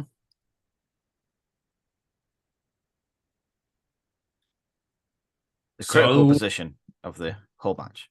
No, the critical position of the whole match is this one. The score was 1-1. Black is winning ahead on the clock. But rook a3. This is what ended the match. It's a one-move story. Yep. Looks like they're talking to each other, but not to us. Is that even allowed? I think they might be talking to the arbiter, who might be asking him to join us for a quick interview. Which that's really happening now. And I think they're joining now. That's exciting. Hello. Hi, I can Pavel. see them. Hi, Daniil. Pavel. Hi, Daniil. Yeah. Hi guys. So, congratulations, Daniil. How was the match? I don't know. For me, it was interesting at least. Okay, I mean, it was a terrible play, of course, from my side. so many blunders I made. But I mean, I don't know. Maybe I'm not even sure which what game I can let's say I can be satisfied, at least partly. Well, the score was 1-1, and you played such a beautiful game in the third one, and then there was this this tough luck with Rook A3, Rook F7. Yeah, maybe G5. Yeah, G5. Tables, yeah. Yeah, but also I think like much earlier we both just missed knight takes G2 right after G3. Like in the game, at least it makes some sense, but then I realized there's actually knight takes G2. Yeah, this was also a decent move. It looks like. Yeah. Yeah. No, but in general, it's I mean, it's a strange kind of blitz in a way, because like you try to play normal chess, and then once you're down to 1 minute, you start playing random moves. At least it's what I was doing more or less. Like you get nervous, and also I lost this random whatever it was game 2, where I was like lost and I was completely winning. Then it was probably a draw, and then somehow just it was a I was very impressed because you both pre-moved like 20 moves straight in the end there with 1 second. But you're not enjoying the time scrambles, yeah? You want 3-2, or what's your preferred time control? Actually, for me, yesterday it was a quite decent experience. I was quite happy. I mean, quality wasn't bad, in my opinion. Yeah, but today, no, I think today maybe, okay, something happened because I missed so many moves. I mean, so many blunders I made. But in general, I think it's not that bad, such a time control. No, the time control is nice, but it's just a different game. Like, it basically makes you blunder once you're down to 1 minute, right? You cannot just check and recheck 3 times, and yeah. But Daniel, you must be playing a lot of bullet online, no? You have 1 minute for the whole game now. Yeah, I do, but it's not that I'm good at it, right? I mean, it's yeah. It looked pretty good today. No, but again, even if you look at the diagrams, you can see that pretty much all of the games were ended by some blunders, and some of them were not exactly forced, I would say. I like this trick. I'd never seen this trick. I just saw the computer was yelling. You can take on F2 yeah, here. Yeah, I saw. Yeah, I actually saw this. Yeah, because that's why in the first game I started with bishop c4.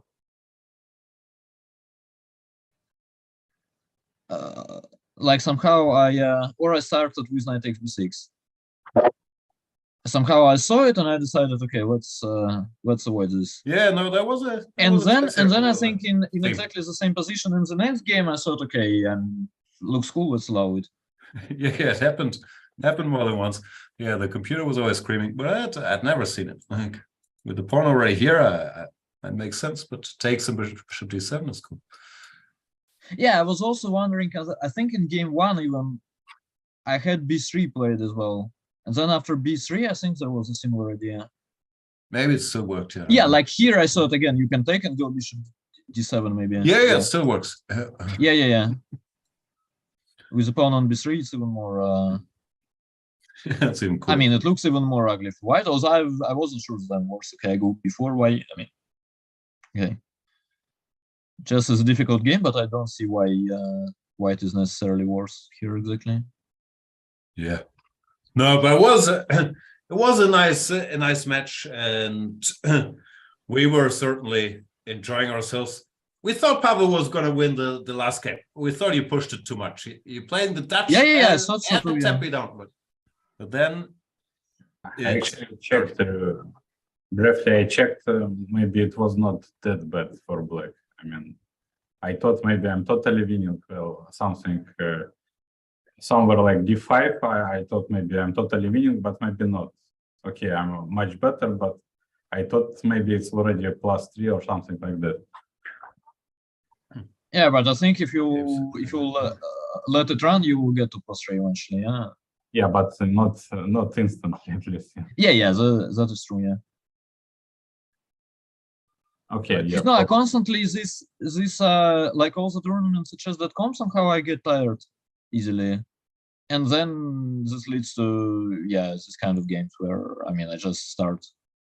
I mean also the King's Indian with knight c6 night before and so on was not exactly necessary too, but I mean again.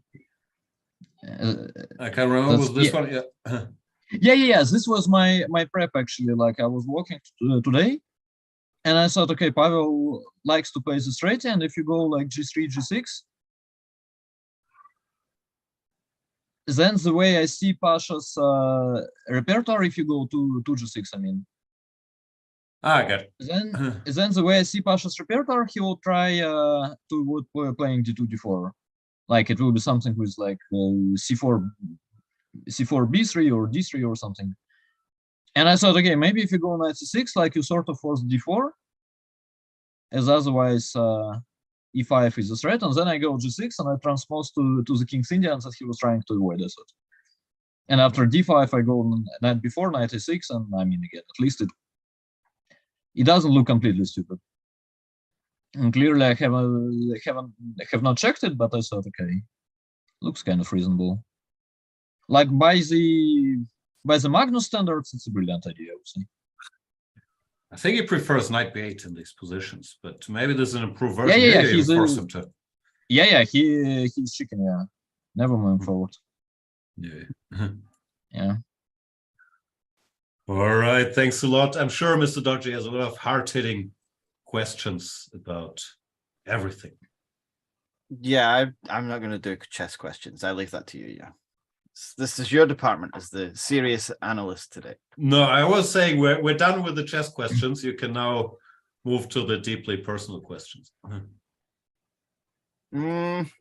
don't think I have any deeply personal questions. Pavel, where are you based these days? This is a serious question. You're in the Emirates? I heard you're. Yeah, I'm in Emirates since April. Yeah, more or less all the time, unless I'm traveling somewhere. Sometimes I'm in Sharjah. I'm residing in Sharjah. And you're working there as a coach, or yes, a coach of Salim. Yeah. Okay. I was curious.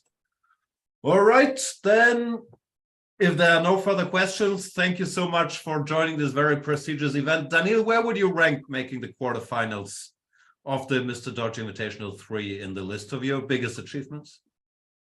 I think it's probably my second best achievement, as I was in the same as last year, no? Like if I wasn't Samus, then Samus go first, probably. I think last year you did get to the quarterfinals. I think you played Simon in the first round, and then maybe you played Anish next. Yeah, but we had less people, didn't we? No, it was 16 last time in the knockout stage. So like okay, we're back at the same. Then then I can only improve my best achievement. Yeah. No, you were a world record champion. I think that's number one, and then it's second and third. Are the quarterfinals here? Yeah. Okay. Honestly, though, like winning this random tournaments makes you like way more happy than winning serious things. Believe me. By a random tournament, you mean the world record championship, not the prestigious MrDodgy Invitational? Yeah. But I mean, in general, all these goofy tournaments. I mean, it's like one of my best days of the year was when I won this whatever it was, this Halloween thing with the mask and stuff. I was like super happy, much happier than winning Russian Super Final or something. How many masks do you have at home? Because I've 3 right here. Do you have more? I would prefer not to reveal it, to be honest. Okay. I mean, also there are different kinds of masks and all the stuff. We'll have more questions about what types of masks after the quarterfinals.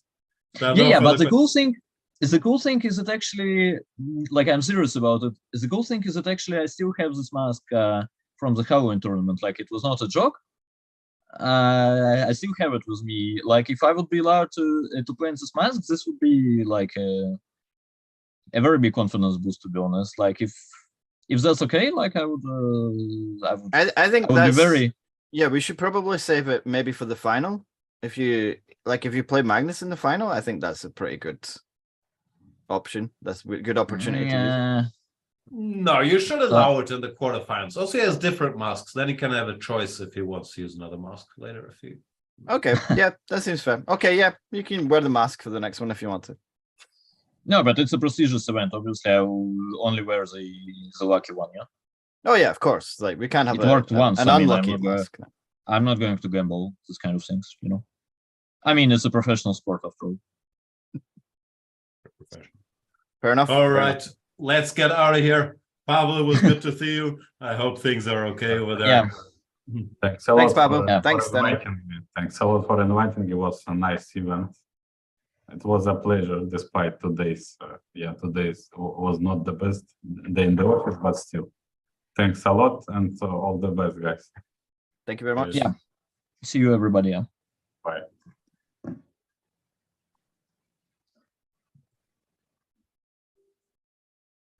What now? Okay. I think we should take a break.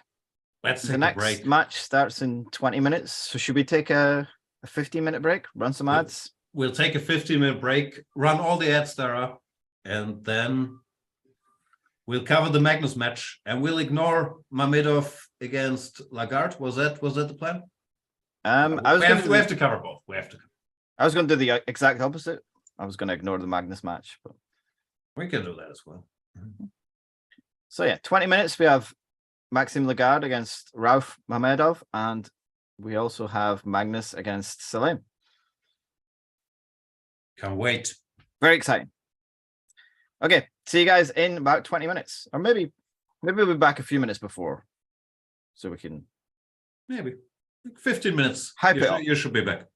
Yeah, 50 minutes. Okay, It's a lot of time. bye guys.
Hello, everyone. Hi, everyone. Hi, and welcome. Hello, everyone.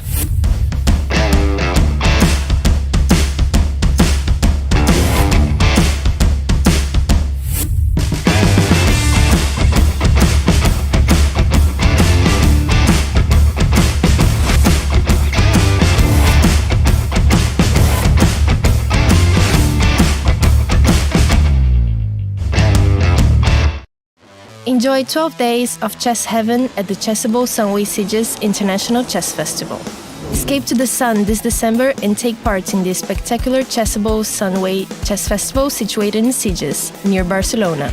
Play alongside top GMs including Ivanchuk, Isipenko, Ariban, and more. 10-round open tournaments with over 27,000 euros in prizes.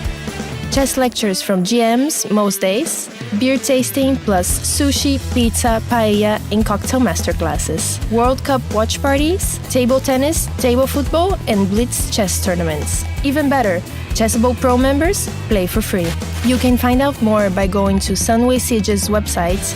It's time to take control of your journey towards chess mastery. Magnus Carlsen introduces Chessable, the definitive solution for studying chess. Move Trainer uses the science of spaced repetition to identify your strengths and eliminate your weaknesses. There's no need to set up a board, remember which page you're on, or keep track of all the moves you miss. Move Trainer empowers you to go from the opening to the end game with confidence. It's a seamless, effective, and fun way to study chess. Choose from one of the largest online chess libraries in the world, with hundreds of titles ranging from classic books through to our exclusive Chessable courses, including over 100 free courses.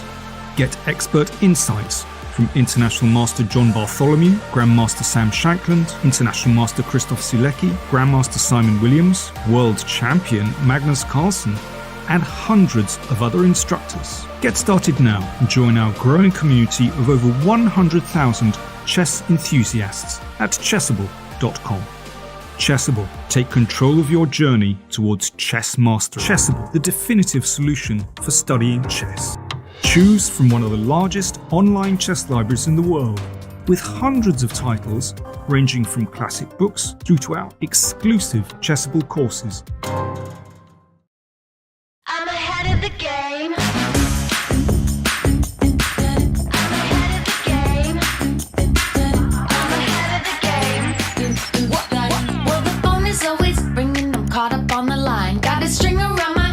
Remember who am I? I'm a boss and I'm honestly off my rocker, but follow me, I'm ahead of the game. I'm ahead of the game. I'm only ever slinging, I'm working overtime. Got a song and I'm the singer, the melody, the vibe. I'm a prodigy, logically, I'm impossibly wanted. Then they'll remember my name. They'll remember my name. Ooh, well,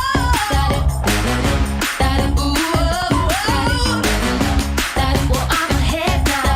I'm ahead of the game.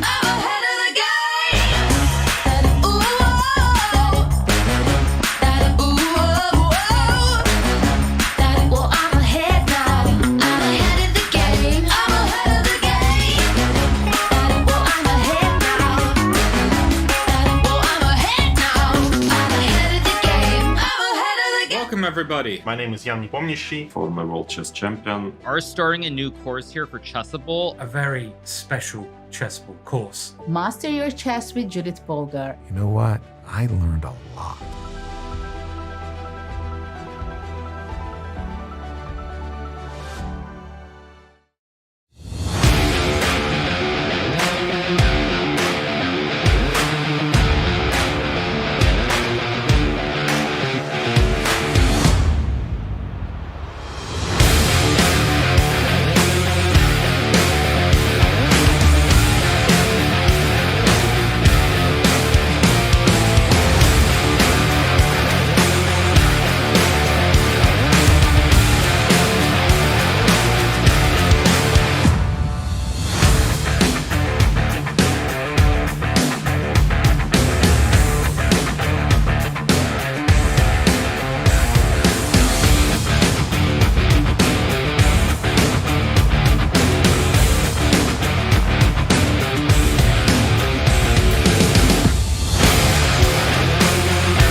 Okay, we're back.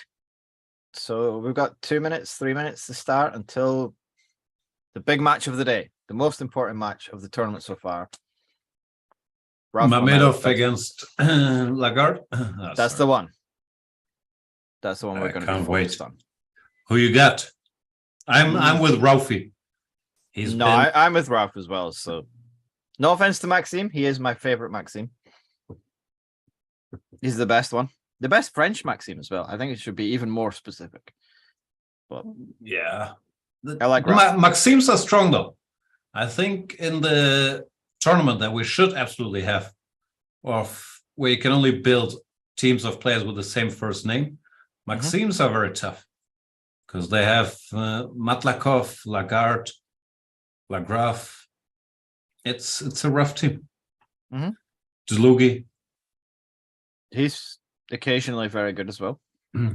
Yeah. So better than Magnus, I think. Just as good as Magnus, he said. He's on the record as saying. Yeah. I played against Dlugi a lot in the very old ICC days. And he was good, but I didn't feel like he was much better than me. So I feel he probably got a little weaker over the 20 years. And therefore, I did the math. I'm as good as Magnus. Yeah, that makes sense. There you go. Yeah. I played him a bit as well on ICC.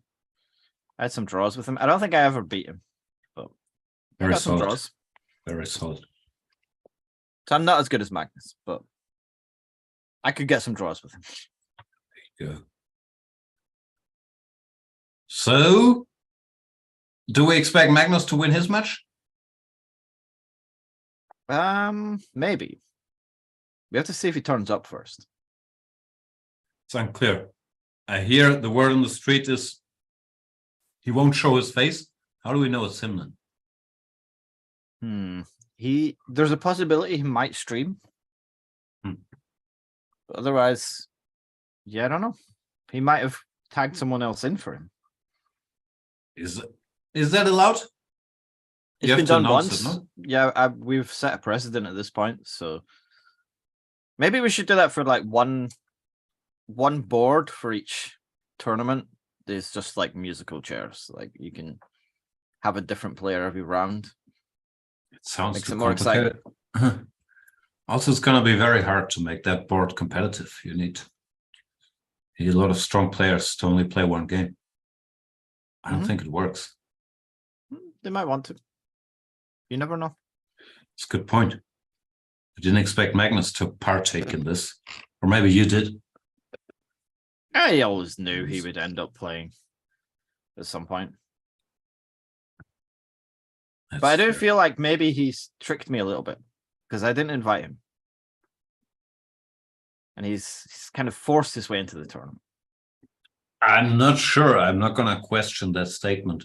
But I would guess one can find around 800 tweets proving the opposite. Possibly. There we have the players of the big one. We don't have a board just yet, but I'm sure it will show up any second. This is not their game. Maxime Lagarde on the left side against Ralph Mamedov, aka MU is back. I only needed like 10 years to figure out that means Manchester United. I always thought he's called Mu is back. I also thought that. That's I'm not sure if that's a worse name or a better one. It's better. Mu is back is a correct name. But are the games back? I don't see any games. It doesn't look like they're playing. Maybe they're just chilling. They seem pretty relaxed. I think they're both pretty relaxed in general. Must be nice. But even if they're pretty relaxed in general, like the weight of the moment as underdogs in the prestigious knockout phase of the MDI3 Must be getting to them a little. There is a lot of pressure. Maxime Lagarde does look nervous. Maxime tweeted today that maybe it's time for him to become his own man. Yeah, I saw that. Step out of the shadow of the other Maxime. It's not easy if you're a chess player called Maxime Lagarde and you have a guy called Maxime Lagraf, who's the Blitzware champion in your country. So okay, but it's the same situation for Ralph. Mamedov, Mamajarov, very similar names. I guess it's true.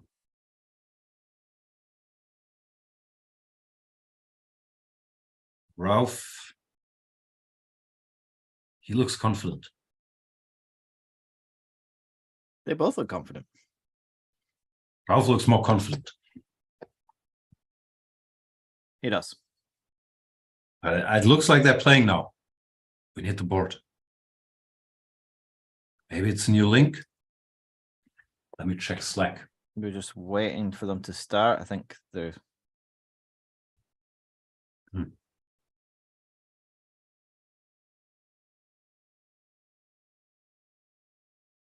I think they're about to begin.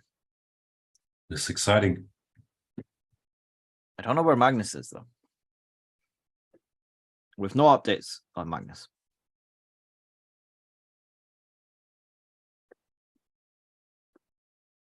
He likes to come a little late. Put pressure on the opponent. Is that true, though? I don't think he does like to put pressure on the opponent. I don't think it's on purpose. Because I remember the video of him cycling to one of the Champions Chess Tour events and rushing through the building. That didn't seem very... He always seems rushed, but he's also late for every game. Maybe someone should just change the time on his phone or his watch. And we're off.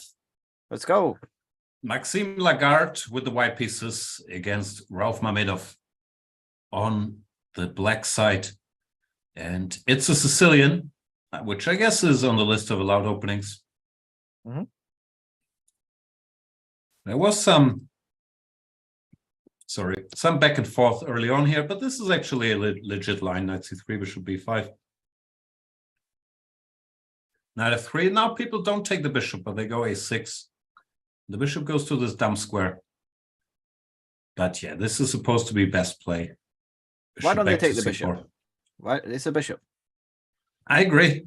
I'm not sure how bad it is, but in general, like these types of positions, it feels like white gaining some time is more important than the bishop pair. So I'm not sure the last word on that has been said. And certainly you can make other moves than e6. But the one time I checked this, I also came to the conclusion, better not to touch this bishop, but to chase it. And now knight c6 looks strange because you're losing more time, but the bishop has to move again too, to prepare d4. So it all evens out tempo-wise in the end. And they get a sort of normal Sicilian position. Yeah, it feels like we could have got here without all of this bishop b5, bishop d3 stuff. Yeah, just make normal moves, guys. You can get the same position. Queen a5, hitting the bishop.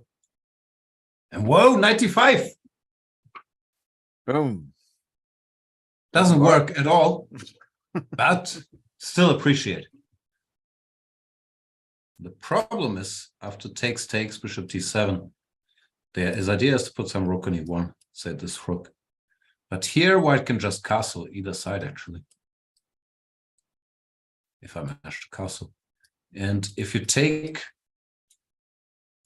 there's a problem here because of the queen on a5. So it doesn't work, but will Ralph be scared and go bishop takes? Could be a bluff. Could be a good bluff.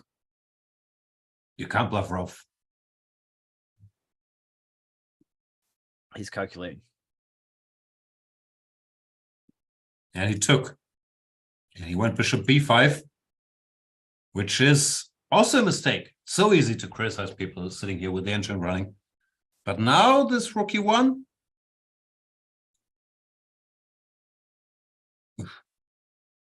It's They're trading mistakes. Here, it was better to take first, and then after GF, now you can go rook e1, because after castles,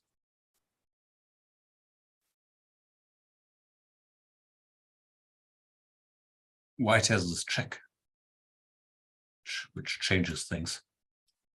But let's see what happened in the game. He started with rook e1. Now this castle's trick works again. Should be 5 AP. And queen e7, that was rook e8. So Lagarde goes bishop d2 to avoid that. And then he wants to take here. And Mamedov decides to gobble up some pawns. The position is somehow equal after all these adventures. Bishop g5 is sneaky because rook e8 here. Bishop takes f6. Rook takes e7. And then take on b2. Cunning. Very sneaky. Is this all just going to end in a draw now? No. A lot to play for still. I can't say I know Lagarde well, but I hear he's a very tricky player. Very dangerous. Always pushing. The French strategy at the Olympiad was Lagarde always gets white.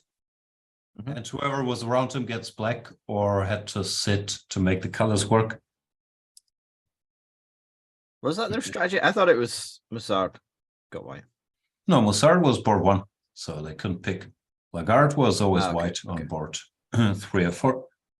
Okay. What happened to the French team at the World Team Championships?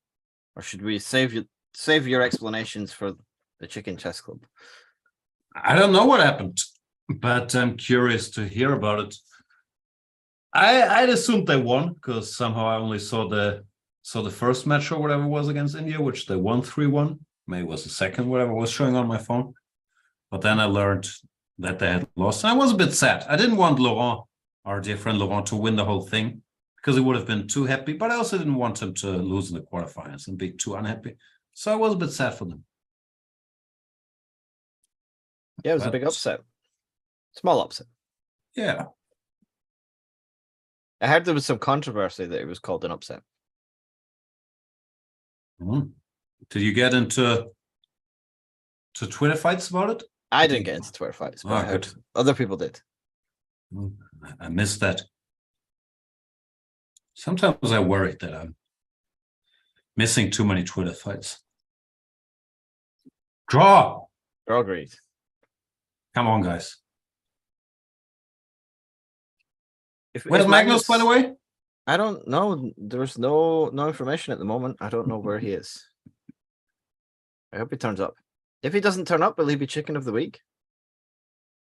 I think the only reason would be that the moment got too big for him and he couldn't handle the pressure. So yes. This is a line Ralph has played his whole career. Bishop c4, knight f6, d4. I'm not sure if exclusively, but he plays this a lot.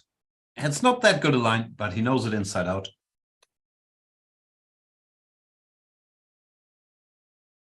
This is all theory. Black is supposed to be equal here, but he needs to know some stuff. And Ralph certainly will know. Here, knight a3, I think white is also better. Yeah. This is his stuff. I think queen e7 here was the move. Anyway. Now he can castle queenside. Yeah, that's a common way to blunder this rook. It's not a blunder here yet, but will come as a shock.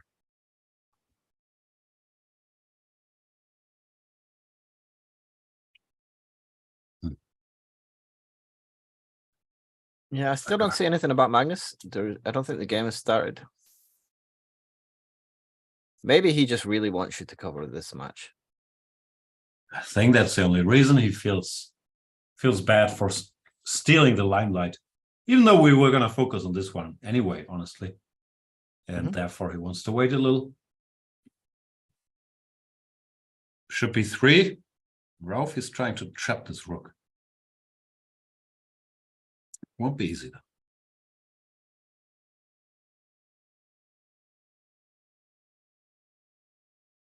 So you want to bait rook to b8, and then the king Yeah, the walks problem to is d8. It's gonna be tough to catch because it always has this a2 square after long castles. But white is also just a pawn up. No, the plan is you keep the king in the center until rook b8, and then king. That's his f8, idea. d8. He wants king c3, and he will succeed. Also, Rook this d8 to be played. This is it. masterpiece. It's a beautiful game. And Lagarde has seen enough. The rook is trapped. Bishop f5. Didn't help. He had to go rook d8 to stop this. But king d2, king c3. It's nice. Really no breaks. h4. Now we're talking.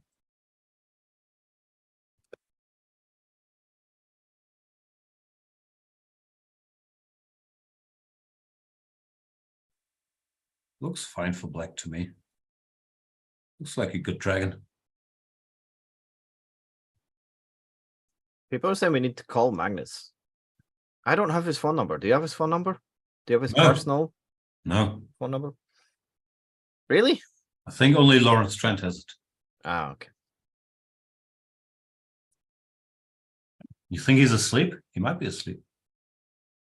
Nah. He's just woke up. He's having breakfast, maybe. It's 7 p.m. He wakes up late, but not like 7 p.m. Like, How late is too late? for waking up or for Magnus to get to play? For Magnus waking up. I would say 4 p.m. is too late. But in general, I think there's method to the madness, as often with him, that he likes to adjust his sleep schedule to his playing schedule. So if he has to play at 6 p.m., makes no sense for him to wake up at 10 a.m. or whatever. Because normally you're at your peak, like, I don't know, 5 hours after waking up. So if you play at 6 p.m., you want to wake up at, I don't know, 2, 3 p.m. and then be fit when you're playing. Mm-hmm. But I think quite a few players do that. But then they don't like morning games either. No, because it's harder to adjust your schedule back. Why? I had a morning game this morning. But why is it harder to adjust? Like, you just stick in a schedule that humans follow, and the problem is fine. usually it's not perfect. consistently. It's not consistently morning games. Normally it's like one morning game in the last round, and you optimize your schedule for playing whenever, 2 p.m., 3 p.m., and then they hit you with a 1, 9 a.m. or 10 p.m. game. And it's very hard to go to sleep at 10 p.m. when you've been going to sleep at 3 a.m. every other day. I don't know. I realized when I came back from India, and I didn't realize the entire time I was there. But I thought I did quite well, not being jet lagged or anything. And then I realized when I got back that I just didn't adjust to the time zone at all. Like, I just went to bed 3.5 hours later and woke up 3.5 hours later. And when I came back, I just that works. carried You on. can just stay on your own time, and yeah. I didn't do it on purpose, but when I later. got home, I thought, oh, I'm incredibly clever. No, for me, when I don't have a reason to get up early, normally my schedule just shifts back very quickly. When I got back from Thailand, I went to sleep at 9 p.m. for a couple of days, but it didn't take long to be back at 3 a.m. Here we are. How do you stay up till 3 a.m. when you have children?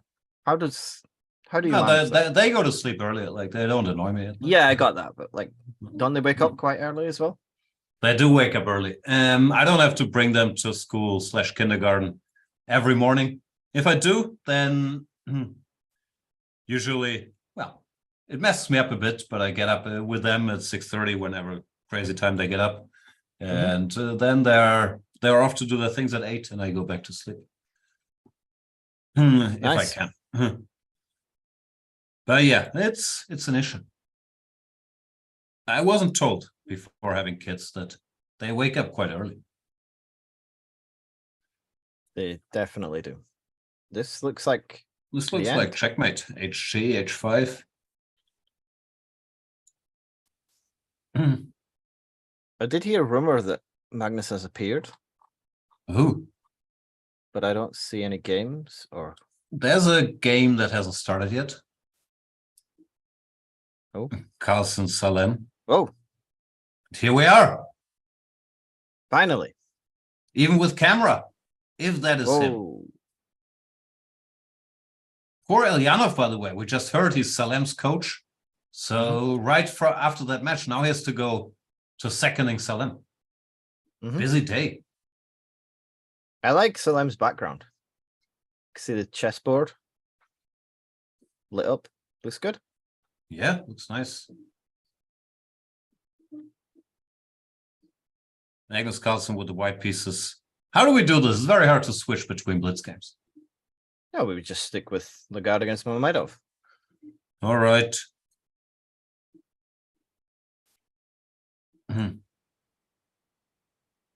Okay, this one should end quite quickly. Maybe we should watch the end of this one and then jump across. Maybe we can, because they've started halfway between.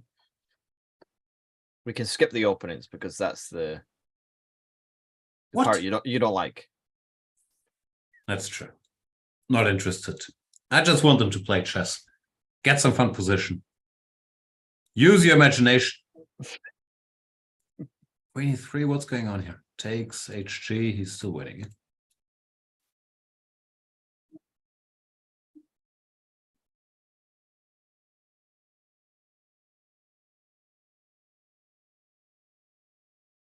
Rauf doesn't seem overly concerned though. How can you tell? His forehead is not shaking at all. Oh. See, he's already back in business. Knight G5.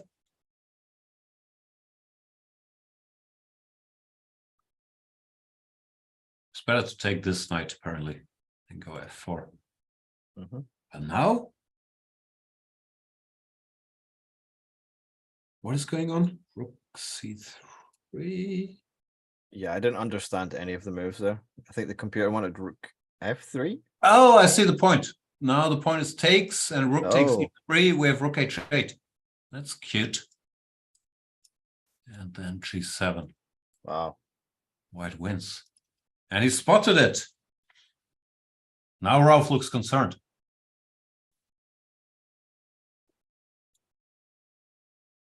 Maxime, very impressive. Rook H8, there you go. Okay, this should be winning forward. Queen F5, Queen E7.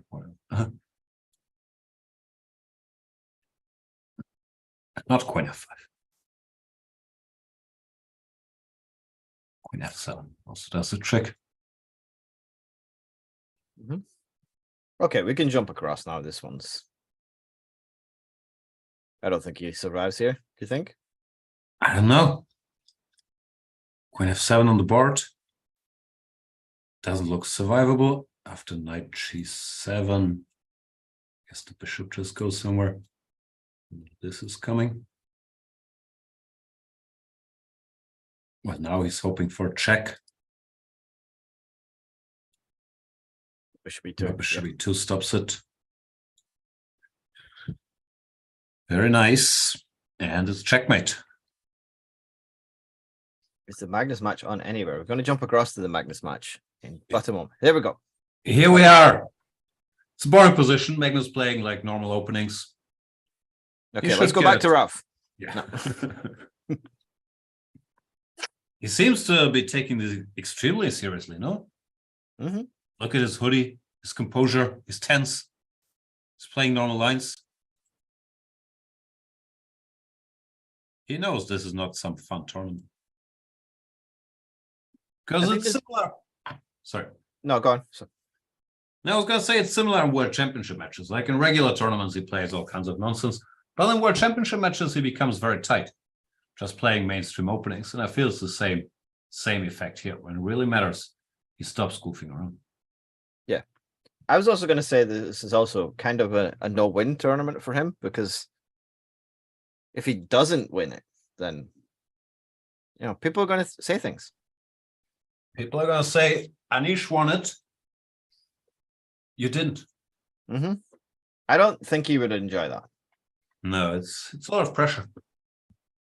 Anish did say he might join today again. The tournament? Twice. No, the commentary. He said he would join us. Oh, that'd be exciting. But he said he wasn't at home. Intriguing. Where could he be? Maybe he pulled a dub off and he just stayed in some hotel in San Francisco for half a year. Or not half a year yet. Where could he be?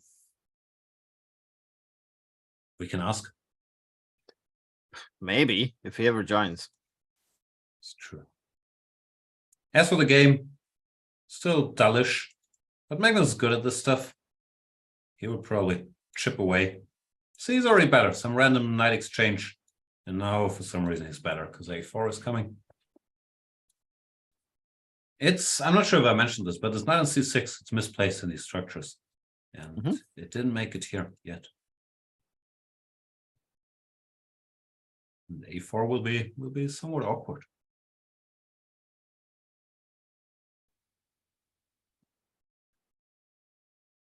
Very serious chess for Magnus. Incredibly serious.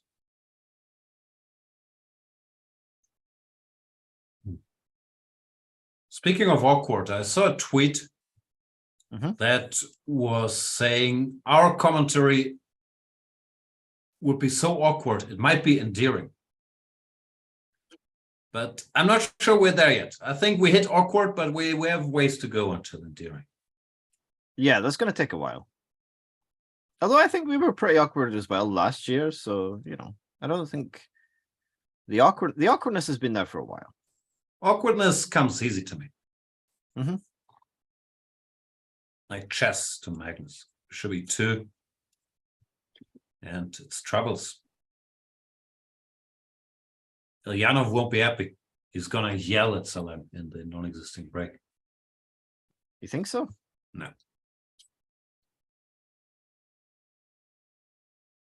This pawn looks like it's gone. Takes, queen c5.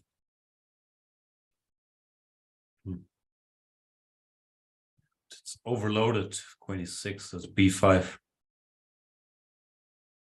Making it look easy. Bunch of exchanges, take a pawn, win the game. Yep.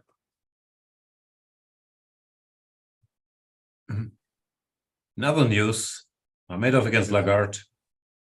Yeah, sort of equal. We can stay here.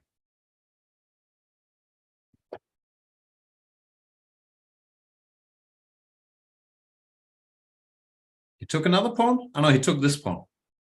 Right, wants that one too. Wants all the pawns.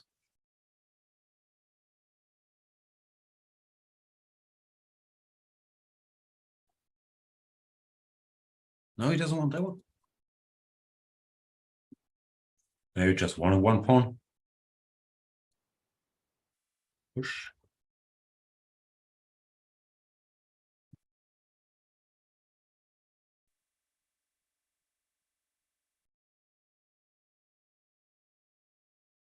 No, Salem is down on the clock as well. Yeah. Magnus is doing weird stuff here. He gave back a pawn temporarily, but now he reclaimed it. He's just playing good chess, it seems like, converting his advantage by making the position easier to play. Also, a minute against 13 seconds is probably bad in a bad rook endgame. Grind like a grandmaster. Have you watched any of Magnus's grinding course on Chessable? No. I watched the whole thing. Do you learn how to grind? No. But the one thing I did learn, I mean, I guess, yes, definitely I learned. I'm an incredible grinder now and very good at it. It was an interesting course, but the main takeaway I got is that Magnus said the white light squared bishop is the best of all 4 bishops. That makes sense. I didn't know that. So now I value the white's light square bishop over the other three. You stopped playing the exchange Spanish finally. Yeah. So just a bad opening.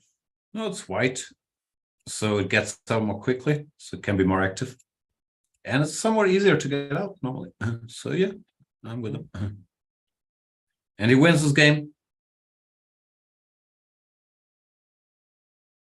Taking the lead. It's his first win in a prestigious MrDodgy Invitational knockout match. He must be a bit overwhelmed with emotion. I guess it's a bit similar to when Messi scored a goal for Argentina in the World Cup without the controversy. Yep. Exactly the same thing.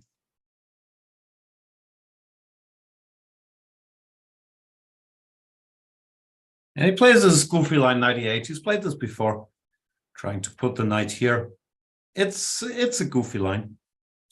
But he likes it. He's going to go a5, knight a6. Let's see what happens. Still, doesn't look right. Spend 2 tempi putting the knight here. This is an excellent square after the dark square bishops were exchanged, but they're still on the board. So I have my doubts, but it's not the first time we see Magnus doing this. He's played against Krishuk. I think that was. And yeah, here comes the A pawn. Over here. 91? What kind of move is that? He's preparing F3. He wants to put it on D3. How? She's a bishop. I guess he wants to prepare F3. It'll take a while. Very artificial.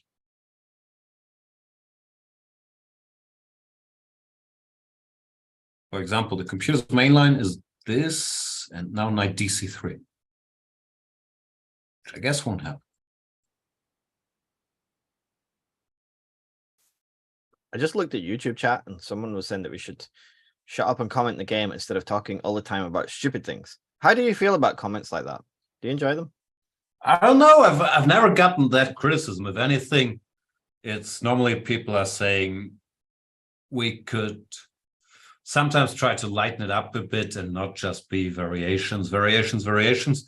So it's interesting to hear somebody feeling completely the other way. I'd like to apologize, and from now on, we will stick to the chess, because this is a prestigious tournament and it deserves getting the attention on the board. It is an incredibly serious tournament, and we really should be showing a bit more respect to the organizers, especially. Like they get some commentators who then talk about stupid things. They can't be happy. No, seriously, I get it. It's a commentary. I obviously criticism I obviously get all the time, and I really do understand it, because when I'm watching basketball or listening to my basketball podcasts, I also don't want them to talk about TV shows all the time. I want to hear basketball stuff. It's always very hard to have the right mix, I think, and especially in blitz events, it's hard to draw too many arrows, too many variations. But I think there's also a core of truth to it. That really, you think so? Sometimes I couldn't disagree more. No, obviously I'm not adjusting to the criticism, but I do very much understand where it's coming from. It's also personal tastes. I don't like commentary when it's just chess talk, especially if you have like a 5-hour game. A lot of it depends on the chemistry between the hosts and the topics and so on. But yeah, of course I hear that all the time, and I'm not mad at it because I understand where it's coming from. Not gonna change anything, but that's because I'm old and stubborn. Fair enough. At least you've addressed the criticism.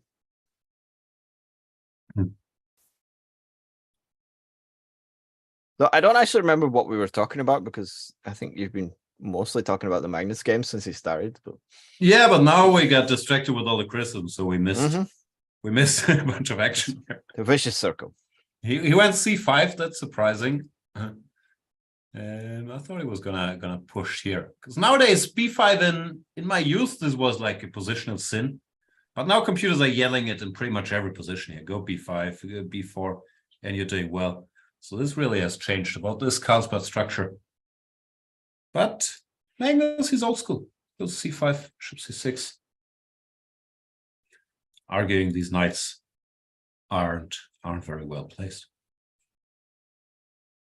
So these are quite, so far, it's been pretty serious openings from Magnus. He's playing normal stuff, yeah. On Friday, like obviously he was playing a lot of weirder stuff, and I discussed it with Peter a bit.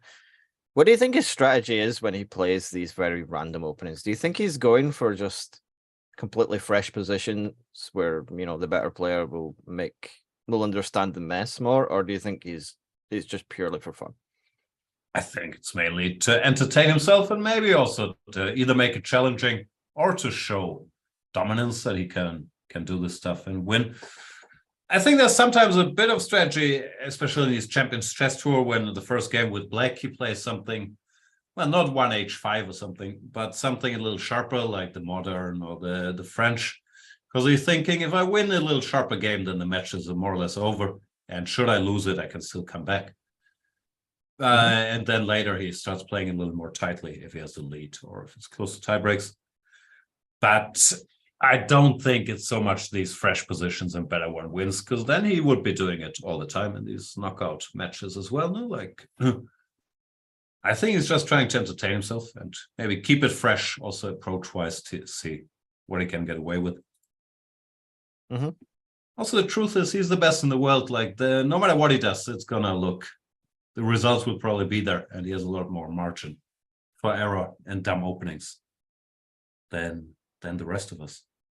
Must be but not nice. Today. Also, I would guess it bothers him. Like he lost this game to Kamil Plichta, and I'm not sure how much he's checking these things, but I'm sure it bothers him when he sees the tweets about it. Like, and Kamil is an expert in the Trompovsky. Like, go check his course. He beat Magnus with him. He can't like it. No.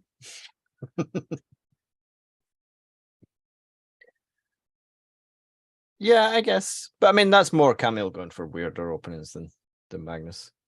But I didn't check the game too carefully either, so I don't know. But I assume Magnus was probably winning at some point as well. And yeah, the opening was d4, knight f6, bishop g5, b5, and Magnus was much better.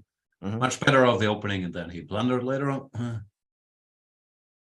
Not to take away anything from Camille, but I think Magnus, he's never happy when he's asked about, oh, you lost to Pragnanandar the second time now, it was big in Indian newspapers and so on.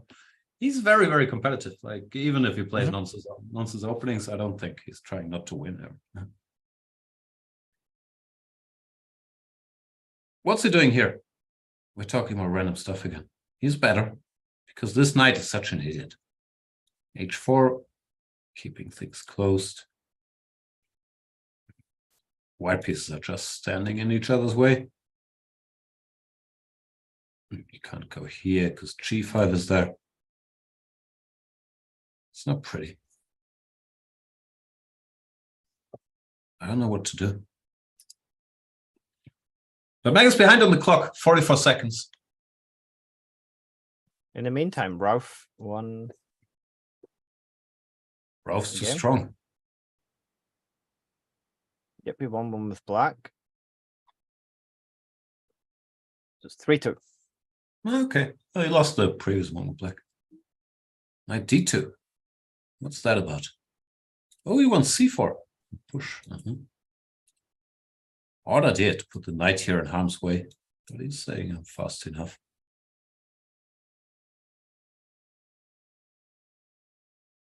Oof. The engine bar is going nuts after every move.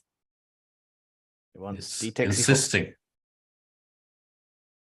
Didn't happen, but knight f3, good move as well. Queen f3, de, bishop e4, rook e4, queen e4, bishop c6.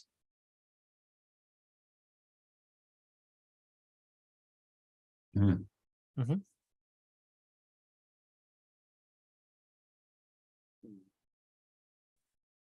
What's the material balance? Magnus a piece down, but his remaining pieces are nice, and now he's a queen up, which will help. Yep. Well, looks like he's done his homework. Not cracking a smile, just on to the next one.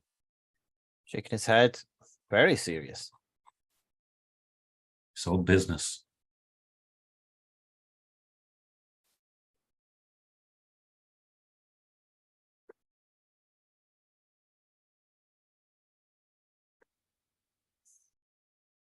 Oops. Mm. Do you think Magnus will go 6-0? Or No, I guess in this... Salem's too strong. It's gonna be like 6.5, 1.5. It's my prediction. But maybe he's trying to go 6-0.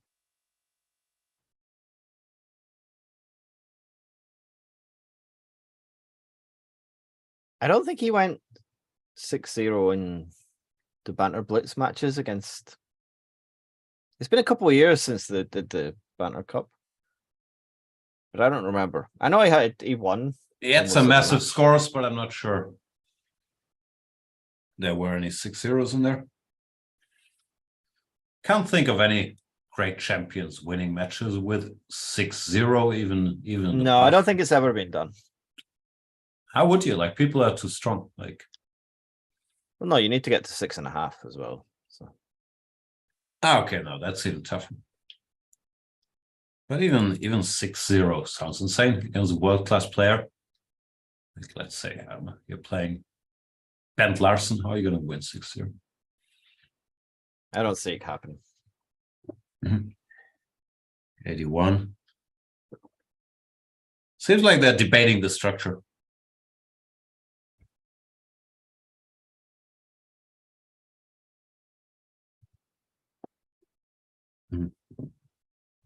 In general, is considered fine for black, but I always struggle to play these positions with black. You have to constantly watch out for d4, knight e4, and I never know what pieces to put where.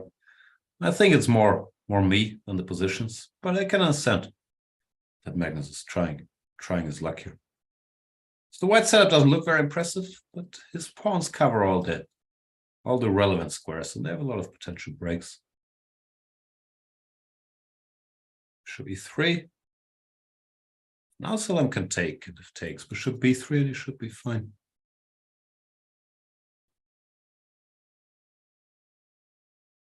Yeah. What's in the other match? Ralphie doing well again.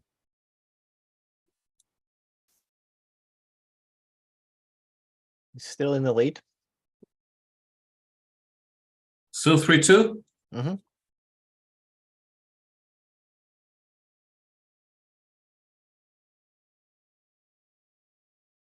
So the winner of this one plays Dubov.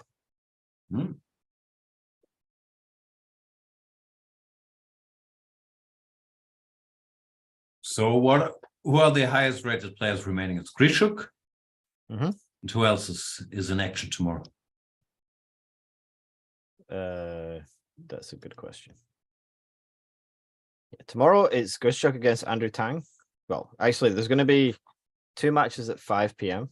CET, which is Kirill Shevchenko against Luis Paulo Supi, and Sam Sevian against Vincent Keimer.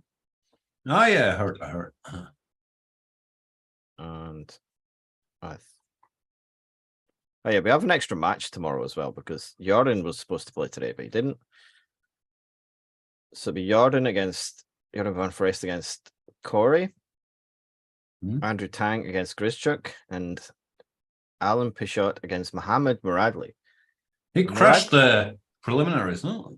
He did. Muradli crushed everyone. Almost everyone. He did lose 3 games by the end. But yeah, I only saw he started with 9 out of 9 or something insane. Yeah, he won the... Well, Esipenko didn't make it in time because he was playing the Bundesliga. So he won by default against Esipenko, then won the first 7. Must be nice. Before being stopped by Maxime Lagarde. So Maxime took a point off him. Maradli came second in the qualifier for we did a Lee chess qualifier. That's how Maradli got in. He came second to Andrew Tang in the qualifier. I have to confess, I wasn't very familiar with Maradli before yesterday, but my sources tell me he's been an excellent blitz player for quite a while now. Yeah, I mean, he came second in the Lee chess one, but that was because Andrew Tang was able to berserk. So, yeah, anyone comes second, I guess. It's hard to keep up with him. What time control was it? 5-0? It was 3-0 in the 3-0. Okay. Yeah. And then Andrew Tang play with 1.5. Yeah. I'm not sure how I feel about this berserking and like tournaments. It's sort of fun, but also it also makes it so random. Yeah, I don't know. It really rewards certain players more. So I'm not too sure about it either. Because if you're not an incredibly strong bullet player, then you can't win a blitz tournament, which 3-0 tournament. Yeah, you have no chance. It's good out. Yeah. But it does make it more exciting. It makes the kind of later parts. I feel like they shouldn't be able to berserk maybe for the first 3/4 of the tournament. And then for the last half hour or whatever, then you can berserk, and if you're behind, you can try and catch up. That would make it more exciting, and it doesn't, you can still be fast and catch up, but people don't know what berserk means. We should explain that on Lee chess, and I guess other places as well, you have the option at the start of the game to cut your time in half. So if you start with 3 minutes, you make it 1.5, and then you get more points if you win. Especially for these streaks, it seems very important to be able to win with half the time. I haven't done the math, but it feels like it's a big edge. And yeah, it's confusing. Magnus, he's not confused. He's once again chipping away. Got a little edge in the structure, goes queen b3, exchanging queens. Then he'll go f3, try to provoke a weakness. He's doing all this world champions-y stuff. Takes, now d5 is a threat, so something has to move. Now he could go f3. Maybe he doesn't want f3. Let's play f3.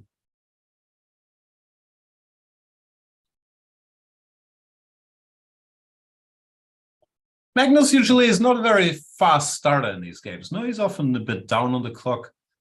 But he's also quite decent at bullets, so he can all of a sudden make a lot of moves when he has 30 seconds remaining. Yeah, it's very unfair. But he's so good at chess and so incredibly quick. Yeah. Like, just pick one. You don't need both. Excellent point. Well, best move for black here is b5. That's fun, because knights are bad against a-pawns. So you go b5 to make sure there's no a-pawn. That didn't happen. And the a-pawn remains. Still, it looks like Solem is in business. Knight a7 is tempting, but maybe it's not a good idea because of d5 and knight c6. So I guess you bring the king and hope for the best. There goes knight a7. Still think it's not a good idea because of d5 and knight c6. The computer still says equal.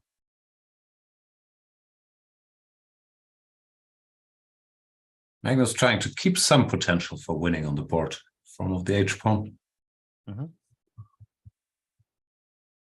Doesn't go for d5. Should do it now. Yeah, there he comes. And if king d6, he wants knight f7. If not, knight c6 might be a threat. But still equal. Not anymore.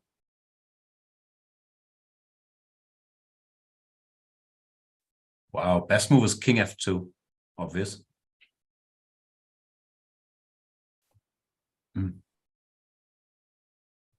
Endgames are too tough. None of the moves make sense. Yeah. And he spotted it. He's good. Okay, you shouldn't hang the knight ideally, but king f2. This is above my pay grade, but this was the way to win. Yeah, now, I don't understand. After king f6, you go king g3, the only move to win. And I guess it's some sort of weird Zugzwang. If f4, king g4, g4, king f4, or king h4, actually. Sorry, I'm not smart enough for this. But it's sickening that Magnus apparently is, that he comes up with this king f2 within seconds.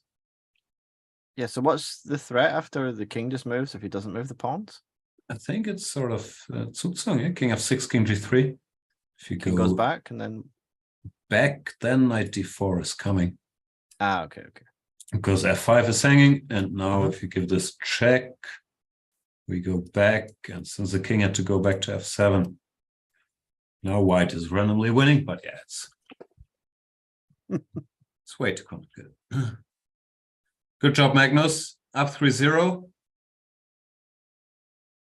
On to the next one.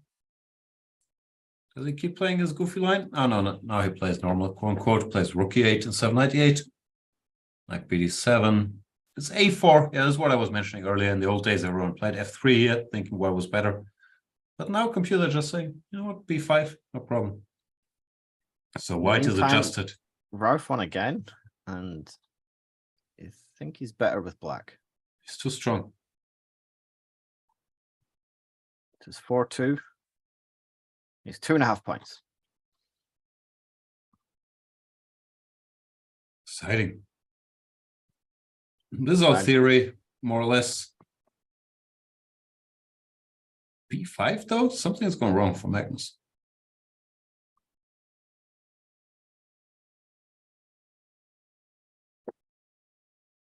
Not a great position with knight on c5. Thing is supposed to go a6 here. Just stop any of this business.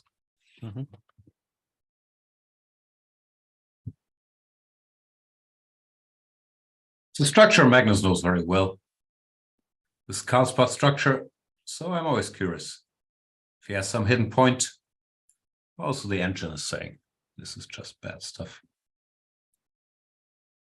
There's a good chapter in this book, I'm not sure.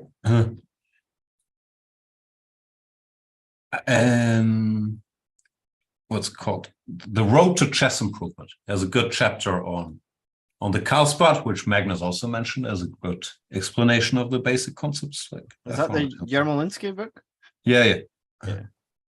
Also available on Chessable. I thought, I was saying, I'm not sure if it's a Chessable course, and I paused because I really didn't know if it was one or not. But yeah, it's good stuff. I really liked it. It's some years old, but very no-nonsense advice without, you have to calculate 800,000 lines here, just, I was a fan of that book. Yeah, I like Yermo. He's got a very good voice for chess. He does have an excellent voice. I never met him, but I always enjoy hearing or reading him indeed.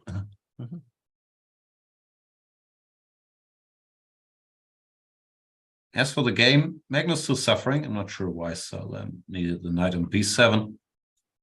Just fine here.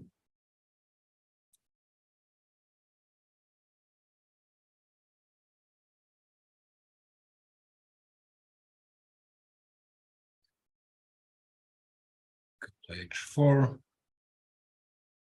And keep being worse, but it's not autopilot. White still needs to break through.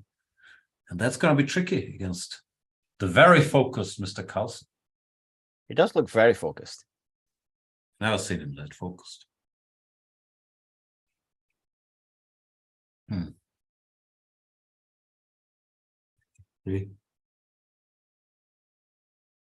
Salem looks very focused as well.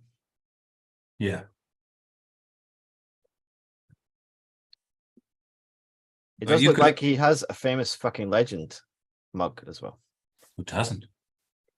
I don't have the mug. Yeah. I've got the hoodie, but I don't have the mug. I don't have either. Sorry to hear that. It's all right. People are asking where you can buy one. In the Chess24 shop, of course. Go to chess24.com. Go to the shop, buy the mug. Also, you can still get 1 year premium, I think, for $49. Or 3 years for $119. The Black Friday sale. Didn't know that. It's very cheap. Do you think it's too cheap? That's a loaded question.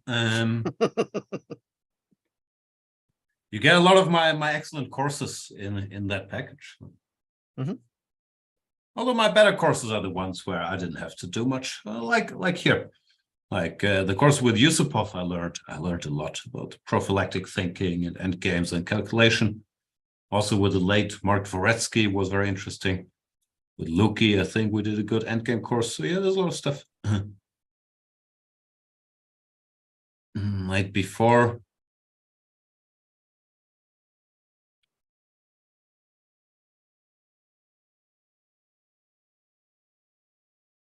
Looks like someone is making progress. Rook d6, can you go e4?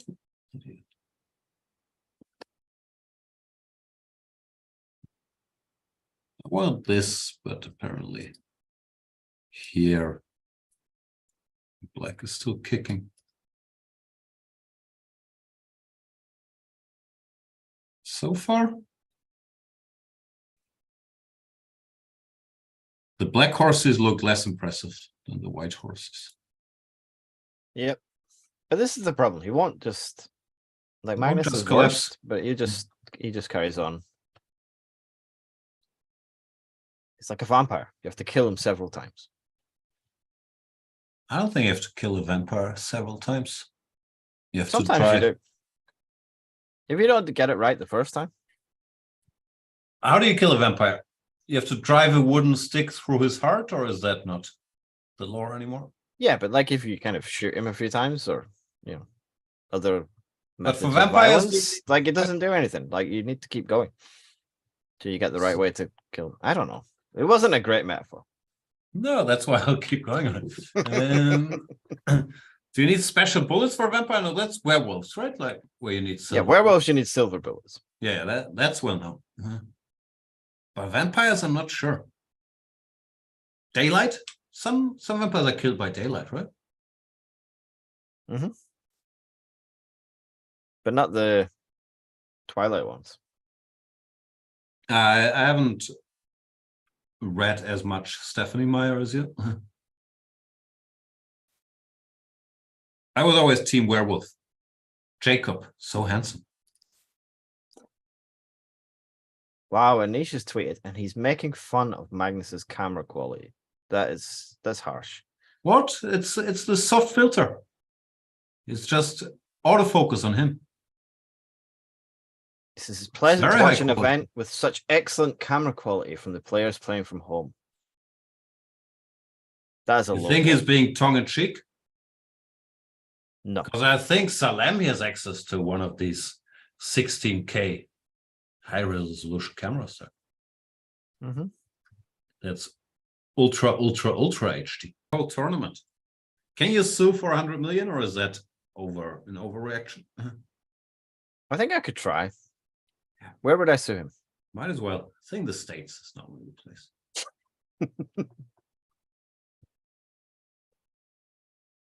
Did you hear any updates about the case? Because I heard Hans had 7 days to respond to something, and then I didn't hear anything else. Yeah, me neither, but I haven't been irregular on Reddit chess. I heard it was just a technical thing that he had to specify nationalities or whatever. Defended Mr. Carlson is Norwegian, so probably his lawyers should be able to do that, but I haven't heard any updates. Yeah, I don't understand any of this legal stuff.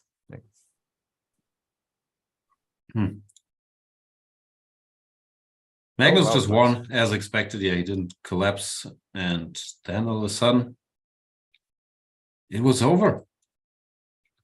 Wow. Here after rook d6 was still troubles. Quietly, yeah, it looked like Salem got stuck. Moving the rook back and forth. Sorry. Yeah, he couldn't think of anything to do. And Magnus found a way to improve. It was rook e7, rook d8, rook e8. Nice little maneuver. And just like that, it was gone. Wow. e2, rook e3. Even if you're in a good position, it's never easy. You think Salem will get tilted now, or does he just expect that, at some point you're going to lose a lot of games to Magnus, but you just keep trying? I think both. Like you expect it, but it's still tilting. 0-4. And at this point, it also gets about getting on the scoreboard. No, you don't want to lose 7-0. Yeah. That's easier said than done. But no, I think it's always tilting to lose a bunch of games. Like he's a strong grandmaster, no matter whom you're playing. And no matter if you know how good the guy is, it's tilting for sure. Have these guys played before? I'm sure, yeah. Haven't I looked would it up. assume so, but like I don't. I would really think so. No, they definitely have. World Blitz Championship, Magnus won. Salem, World he's Rapid Championship, Magnus won as well.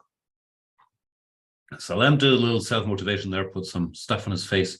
Looks more dedicated than ever.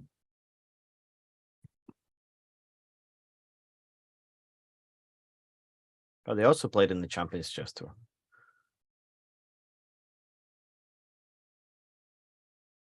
Magnus switched to the Spanish from the Italian. And was this some martial debate? H3, D3. Salem didn't play D5, which I think is critical. No. Now this position I've seen, right? Different move orders. Somewhat unpleasant for black.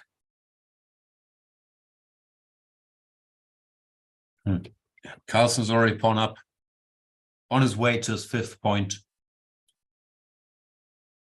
Rough day at, I guess Salem's not at the office, at the very beautiful living room for Salem. Or a very beautiful office. Could be.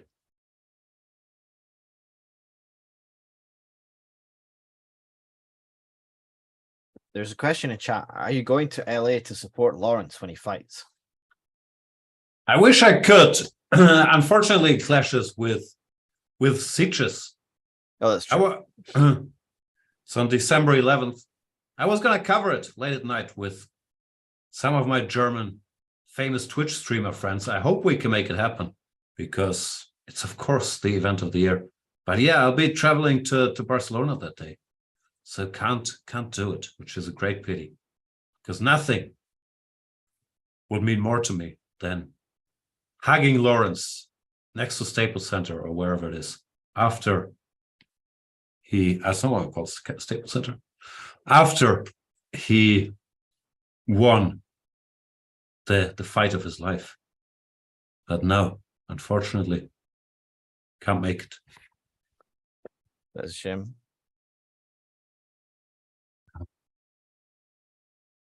What's going on here? Magnus is winning again. He's doing the exchange sacrifice, but have a good knight and a bunch of pawns. He's too good. It's not fair. Who can stop him? Maybe Daniil. Maybe Grishuk. Grishuk, I think, will be a good match, but I don't think he has a chance. Who else do we have? Andrew Tang? Maybe. Nah. If not in somehow 5-0. Okay, if you can berserk, nah, still. If somehow the final gets to also berserking wouldn't really help because it's a match. No, the rule should be Andrew Tang can berserk, but then he gets 3 points if he wins. Okay, that's pretty good. But if somehow the final is Andrew Tang against Magnus, should we just change it to a bullet match? First to 50 wins. Yep. Seems reasonable. Sounds fair to me. And to Tang. What about Vincent Keimer? Do you think he could beat Magnus? Of course, he's a big underdog, but it would be fun to see. Like they had a great match in the Champions Chess Tour, and Keimer made it to the semifinals. He's improving all the time. He's on my team. I played, for my standards, a great game yesterday, but I walked back to the hotel, which was like 3 kilometers, with Keimer, and noticed how much stuff he sees when we were debating my game. He had seen so much more about my game than me. It was quite shocking. And you weren't even sitting on adjacent boards? No, I think he was finished before me, and he was watching the time trial, but he had seen way more than me. But I stumbled into the right moves without having calculated anything. Like, chess is all luck. Yeah, it's a game of chance. Basically. And speaking of chance, Salam has a chance now. Magnus allowed this counter-sacrifice rook takes b4, which he should have stopped according to Le Machine. They just say this is winning with the pass b pawn and the super knight. But here, all of a sudden, g4 also pushing a bit. Queen c8. There's some counterplay. Gegenspiel, as we call it in German. This looks much more dangerous for white. Maybe? Looks like you might get checkmated. Apparently, it's just a perpetual rook f3 or rook g2, which Salam should do just to get on the scoreboard. No, he has an extra minute, so he should spend some time, I guess. Also, if the rook moves, then hg is very fast. There's still no check. And he does go for rook f3. So he'll get his draw. Okay. That's good. Good. Magnus is trying to run away. He has white in the next game, so he's right back in it. Should they open now?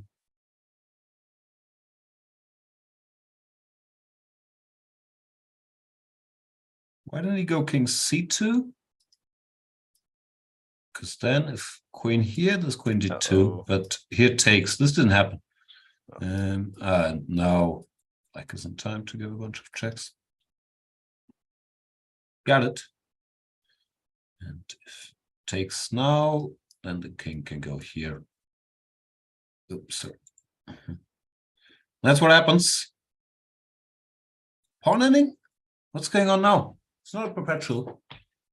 Apparently the pawn game is strong.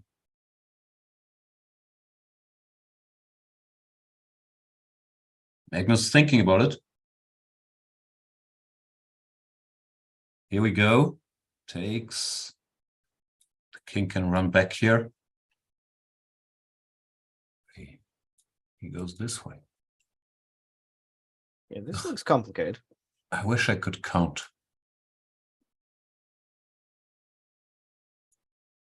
I have to do this 100. Endgame's course, there must be some secret square rules that Magnus knows that he can count so quickly that they queen at the same time.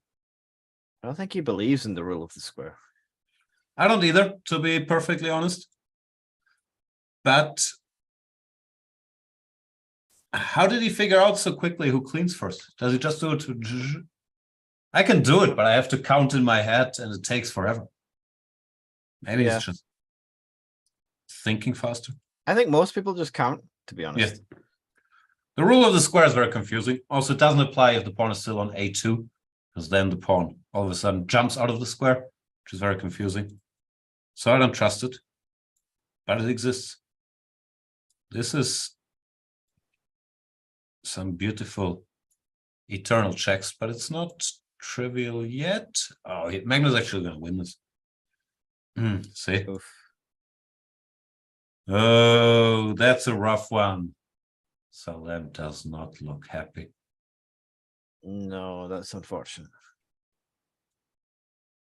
It's not a dirty flag because he just kept. No. It's just better here. He's winning. It's not a flag at all. It's probably lower on time. Well, that's a tough beat.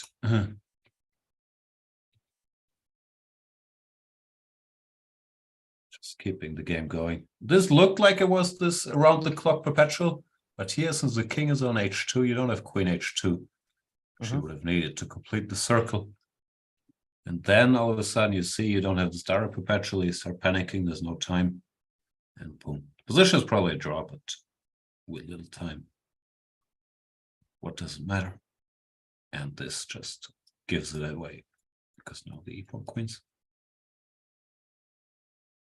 Okay.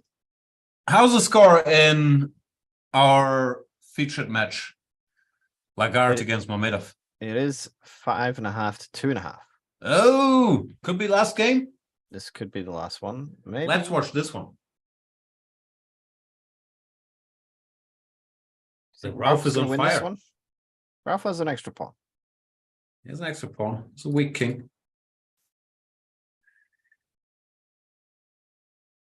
He has more time. Yeah, I think he's going to win. Maybe.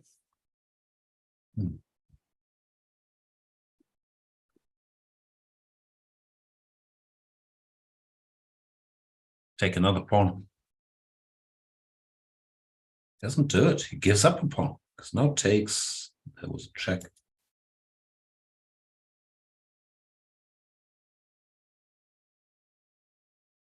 Still takes.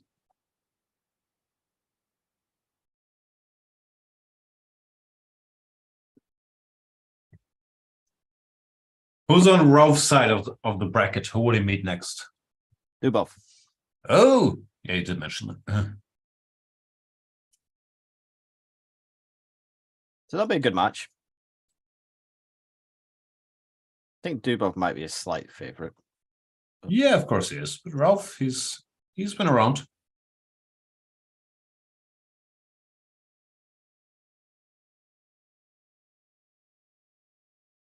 And if Magnus manages to win, he'll play either Shevchenko or Supi.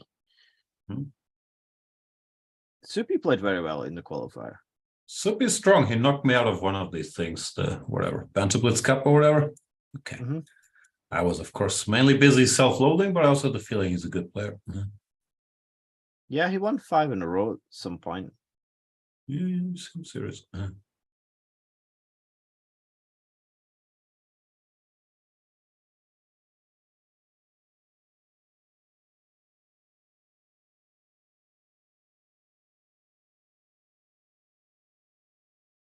And D3.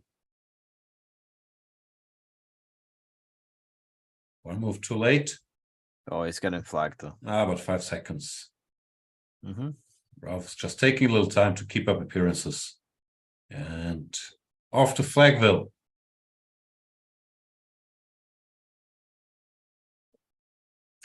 Hard to guess if you have to pre-move, which rook will block. And that is the end. Good Ralph job. goes through. Ralph Mamedov. Very convincing victory. Congratulations to Ralph. We're going to stick with the Magnus match now. Yeah. The only match left. The only game in town. Any other matches and any other sports going on tonight? I didn't really follow. Not heard of anything. Okay, good. So we're not missing anything? As far as I know, there are actually no other sports on at the moment. I wouldn't know. I don't think there's any cricket at this time of night, and there's no. Probably basketball would be later, maybe. Yeah. No, I know you know about cricket from your Twitter followers, so I'll take a word for that.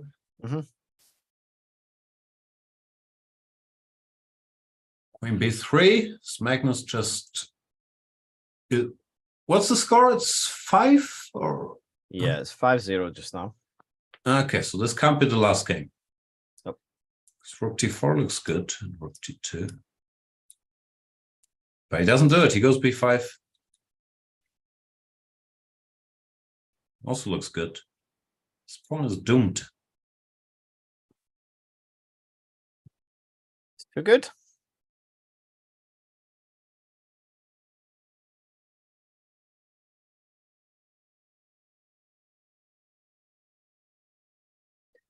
Who's not your sure. pick? Who's your pick between the two young players, Sevian and Keimer, tomorrow?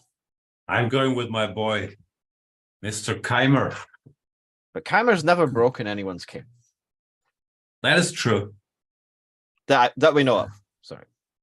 I don't think he's ever picked up an opponent's piece while his opponent was to move and carefully examined it and then broke it. So Sevian does have that. No, I think Sevian, well, obviously he's very strong. He's almost 2,700. Young guy. I don't know, he's 21. And he's a very strong online blitz player as well. But of course, he can't stop our boy Vinny. Former 2,700. Yeah, I don't know his rating, but he's in the neighborhood. Keimer's a former 2,700. What's his rating? 2699? 98? 95 now. He's 95. Oh, falling off. Dropping. Oof. And he drew today. It's all over. Yeah, most players peak at 17. Keimer's 18, so Yeah, but he reached 2,700 when he was 17.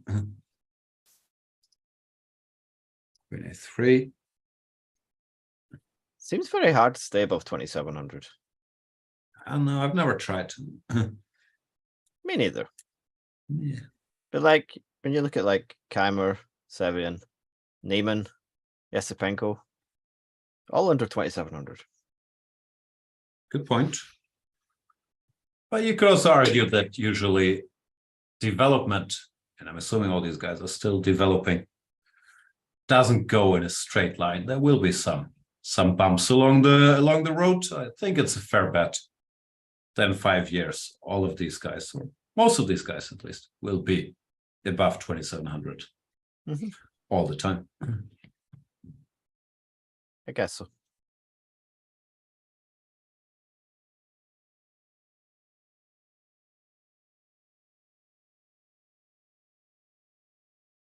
Do you think Magnus will ever be a 2,700 again? No, I think he would quit classical chess before. Gary was never close to being a 2,700, no? No.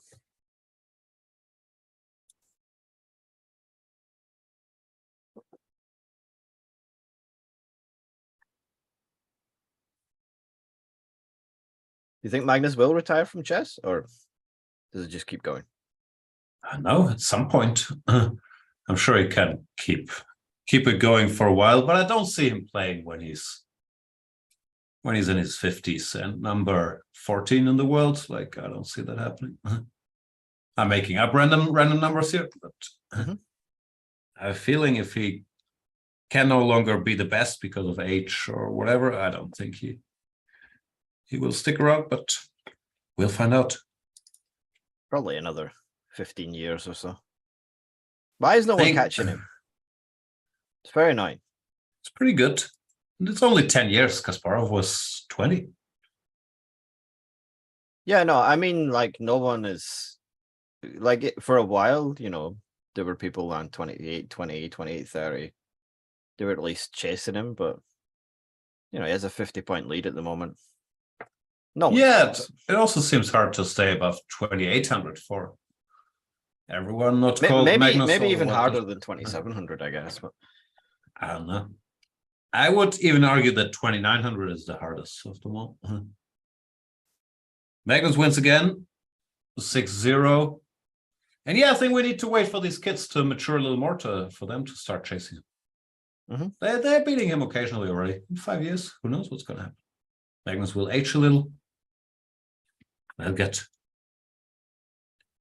wiser while still being youthful, full of energy. It's going to be interesting chess times.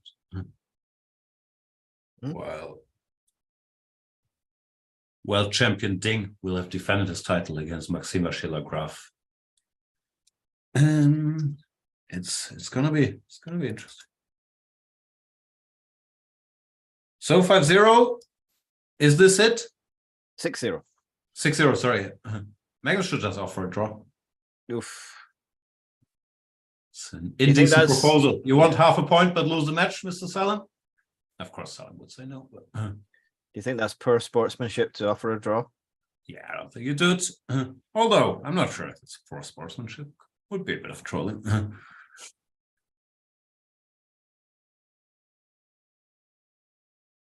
800 game in this line. He's very serious. He keeps playing the same line, having an opening debate. It's not the Carlsen we know. Before. Yeah, I don't think he's played a single like Champions Chess Tour match with so many serious openings. Yeah. Like, unironically, I'm not sure if he has. No, normally the first one he plays something weird. Half goofy. Yeah. Well, here he's just sticking to e4. Solid Queen's Gambits with black.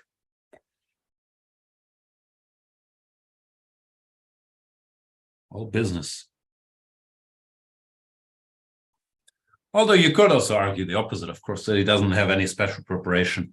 Therefore, he just keeps playing the same line because he doesn't have anything up his sleeve. But I prefer the reading that he just takes this more seriously because it's more important to him and he's never won. And I was hoping to give Peter Heine Nielsen a day of work today. So I don't know. I heard they prolonged golf season in Lithuania. Like, I'm not sure Peter Heine is available. Nah, they've got snow now. I think they might have more snow than we have. Nice. I saw some pictures. Seemed a bit of snow. If you want to know about golf and the weather in Lithuania, check out the Chicken Chess Club podcast. It will be covered in great detail in the first half hour. Then I'll talk to Laurent for half an hour, and then what's wrong with FIDE will be covered in great detail in the final 30 minutes. The perfect format. Yeah, I think we cracked the code.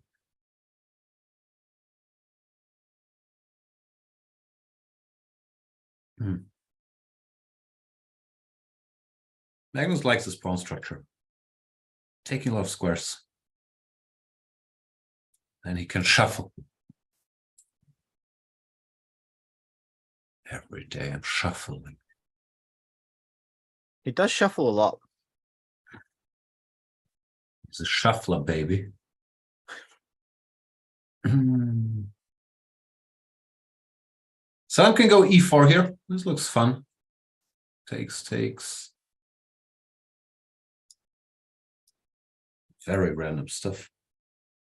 Hitting the queen. Queen goes somewhere. Now you can take here. But I didn't do it. He went 95, and now back to shuffling. 94. Threatens to jump. B6, A5, trying to soften him. But A5, hang on, blunder? Is this what happened? No. F5 to the hang a piece? No, sure move. Is this? No, but it was this position. F5 was winning a piece. Knight G3. Oh, not a piece. It was winning. And the point is knight takes D5, bishop takes a pin. Oh, that was a chance for a point for Selene. But he took on A5, allowing knight C5, and now it goes the other way. Now this knight is nasty. Yeah, that was his chance. Oof. Maybe I'll get another one. Yeah, probably not. Also, maybe he's happy. It's over. Like, I'm sure it's a fun experience to play the world champion, but Salem is a very strong player. Like, he's close to 2,700 and just lose every game. Doesn't matter if it's an honor to play the champion or fun or whatever. It's painful. Yeah, it can't be much fun for him. But although I guess, like, from a training point of view, like getting to play these quite serious positions against someone like Magnus is pretty useful for even someone as strong as Salem. Yeah, for sure. And he probably won't mind it, but I'm sure this it's rough. But of course, the experience and to see how quickly Magnus spots stuff and poses problems and so on, must be nice. Although Salem, I think he's played against a lot of strong players, and he's played Magnus in the past, and also I hear a lot about trainings he has with very strong players. So there's no shortage of good competition out there. What you're saying, I guess, is more true long term, that he might benefit from it, the learning and thinking about it. But in the moment, 6-0. I didn't win that game. Could be 7-0. Could be. Looks bad for black. This pin is hard to shake. E4, he wants DE95, but even that doesn't really solve all the problems. Magnus thinking about it. Could also take with the queen.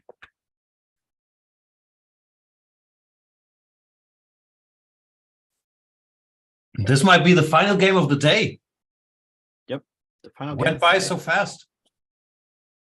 Tomorrow we have 5 more matches. What's Jordan's excuse, by the way? Why didn't he play today? So Jordan had a flight, apparently, that he forgot about. Okay, that sounds credible. 5 p.m. So he wanted to switch to 7 p.m., but unfortunately Corey wasn't available at 7 p.m. He had a flight at 5, so he wanted to switch to 7? What kind of flight is that? I guess it was a short flight. Did he play Bundesliga? I don't think so. So I don't know where he is or where he's going, or it's all a mystery. It's all very, very confusing. But he will play tomorrow. Let me check if he played Bundesliga. No? Magnus winning. He has 2 pieces versus the rook. More pawns will fall. It's very hard for black to ever attack anything here. All the white pieces are so nicely defended. So this will be the end. He's up on the clock as well. Carlsen looks upset, but he did win 7-0. Not sure why he's so upset. It's all right, Magnus, you won. Congratulations to the world champion, Magnus Carlsen, with a dominating performance. Beats Salem 7-0. Probably just because we said it couldn't be done. No world champions ever won anything 6-0. Or world championship. He went one better. Impressive stuff, making it look easy. When it's not. You think Magnus will join us to discuss his life, his dreams, his wishes for the future, his thoughts about the World Championship circuit in great detail? It's possible.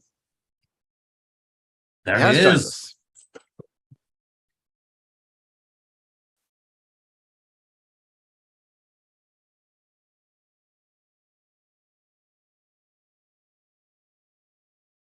It looks like the world champion is about to join us after a somewhat lucky victory, but it's it's good that even after this performance, he doesn't avoid the very critical questions that MrDodgy will throw at him. Magnus, congratulations.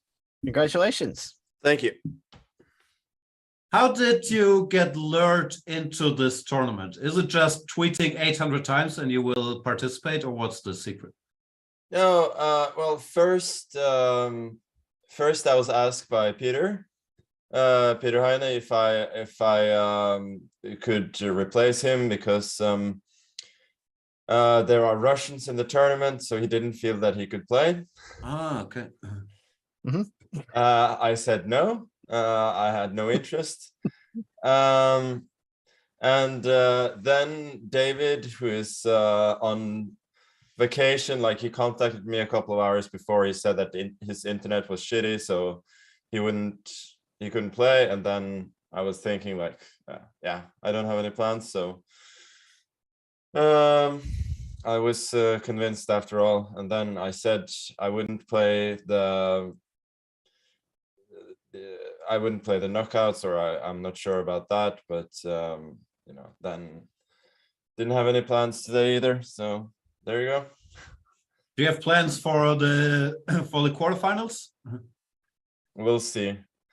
I have to apologize for being late today, though. I mean, I actually managed to oversleep. But that's what I thought had happened. But yeah, no. So the thing is, like, I actually had my first decent sleep since I've been back from the United States. Like, I've been like a zombie, just horribly jet lagged. So I think that's also why after like I feel like the first couple of games, like I was a bit slow, and they sort of reeked of somebody who hadn't quite woken up. Then after that, I was actually feeling pretty okay and a lot fresher than I have in a week. Was a pretty commanding performance. Do you ever feel bad and think like one draw wouldn't be so bad, or did you go for the 7-0 at some point? I mean, I was playing Salem the other day on a different account of us, and then he was actually beating me, so I don't feel bad about beating him at all.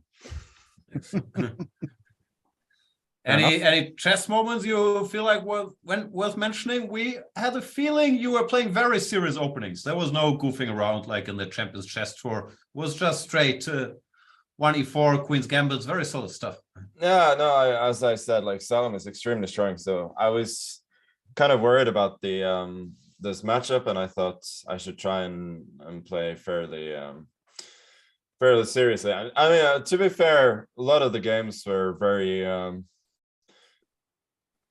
very close, so it wasn't a foregone conclusion. Like normally it would have been a lot closer at the very least, but yeah, as you said, this is a prestigious tournament, so even though I didn't really want to play, as long as I'm here, I'm taking it fairly seriously. Yeah, fair enough. I appreciate that. This was nice. No, I mean, I could of course have gone the other way with the king, but then it would have been a clear draw. So usually my calculation is not so great, but even with few seconds I managed to to see that I can't lose here. So that was nice. I was gonna ask, do you just make the moves in your head very quickly? Do you have any, I don't know, rules or square techniques or something? Because I don't have really I don't have any techniques, so I just had to make the moves in my head. I think there are people who have better methods there. But yeah, I mean, this is obviously still a draw, but now it's also very easy to pre-move, which helps a lot. Yeah. This look rough with a little time. So congratulations. Yeah, I mean, usually, you know, the technique, if you go till the end or close to the end, like he had the right technique, which is the diamond, as Vichy actually taught me that one, but there is no Queen H2. Yeah, that was spot. All right, we don't want to keep you much longer. We know you have a lot of preparing to do for the quarterfinals, should you choose to attend. Well, if I do attend, I have a day off, so no, still golf season's over. Peter Heine has no excuses not to work for the prestigious MDI3. Yeah, I'll make him busy. That's much appreciated. Excellent. We did have one quick question from the chat. Are you rooting for Germany or Spain? Yeah, Spain for sure. Fair enough. But yeah, obviously I didn't manage to catch any World Cup stuff today at all, so that's gonna be fun. Cool. Okay, thank you very much. Thank you.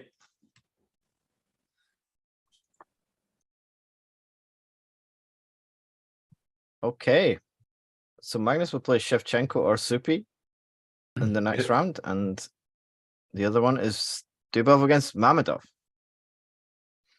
Sounds like fun matchups. Shevchenko is also very, very strong, very fast. And yeah, I'm glad Magnus also pointed out how incredibly good Salem is, because yeah, if you lose 7-0, and we didn't talk about it so much, you can lose track of that. But he's a very, very serious player, especially at short time controls. And Magnus played the boring openings because he was worried about the match. So that was very interesting. Yeah. So tomorrow, same time, same place? Same time, same place. There is going to be 2 later matches tomorrow, which is unfortunate, but so I later too late, past my bedtime. I think there's going to be 2 at 5, 1 at 7, and then 2 at 9:30. So I don't know if you can make all the matches. Maybe I can't do the 9:30 ones. I have some other stuff in the night as well. I might need to rope someone else in. We'll see. It's going to be rough for the viewers. Make sure you give them the briefing not to talk about any chess, but make it awkward and not chessy. How hard can it be? Not that hard. Okay, thanks for watching, everybody. I will see you all tomorrow. Thank you very much for joining us, Jan. It's been a great pleasure. Bye. Bye.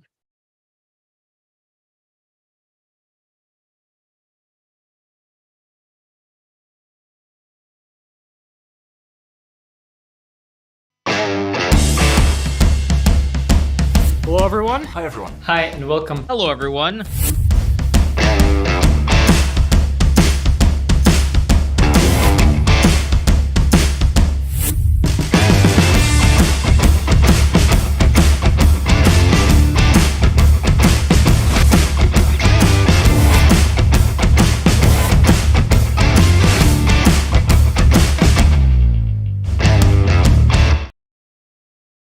Time to take control of your journey towards chess mastery. Magnus Carlsen introduces Chessable, the definitive solution for studying chess. Move Trainer uses the science of spaced repetition to identify your strengths and eliminate your weaknesses. There's no need to set up a board, remember which page you're on, or keep track of all the moves you miss. Move Trainer empowers you to go from the opening to the end game with confidence. It's a seamless, effective, and fun way to study chess. Choose from one of the largest online chess libraries in the world, with hundreds of titles ranging from classic books through to our exclusive Chessable courses, including over 100 free courses.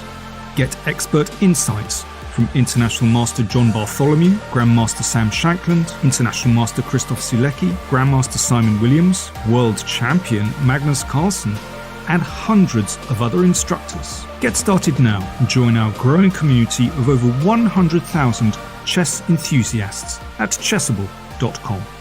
Chessable, take control of your Chessable, the definitive solution for studying chess.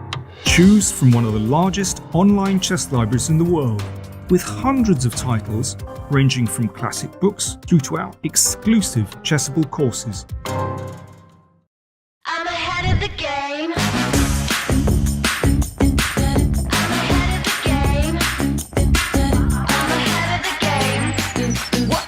Well, the phone is always ringing. I'm caught up on the line. Got a string around my finger. Remember who am I? I'm a boss and I'm honestly off my rocker. But follow me. I'm ahead of the game. I'm ahead of the game. I'm only ever slinging. I'm working overtime. Got a song and I'm the singer. The melody, the vibe. I'm a prodigy. Logically, I'm impossibly wanted. And they'll remember my name. They'll remember my name. Ooh,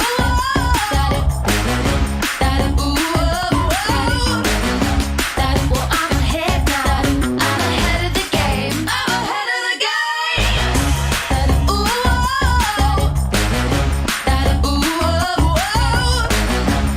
well, I'm ahead now. I'm ahead of the game. I'm ahead of the game. Well, I'm ahead now. Well, I'm ahead now. I'm ahead of the game. I'm ahead of the game. Welcome, everybody. My name is Jan Gustafsson, former world chess champion. Are starting a new course here for Chessable. A very special Chessable course. Master your chess with Judith Polgar. You know what? I learned a lot.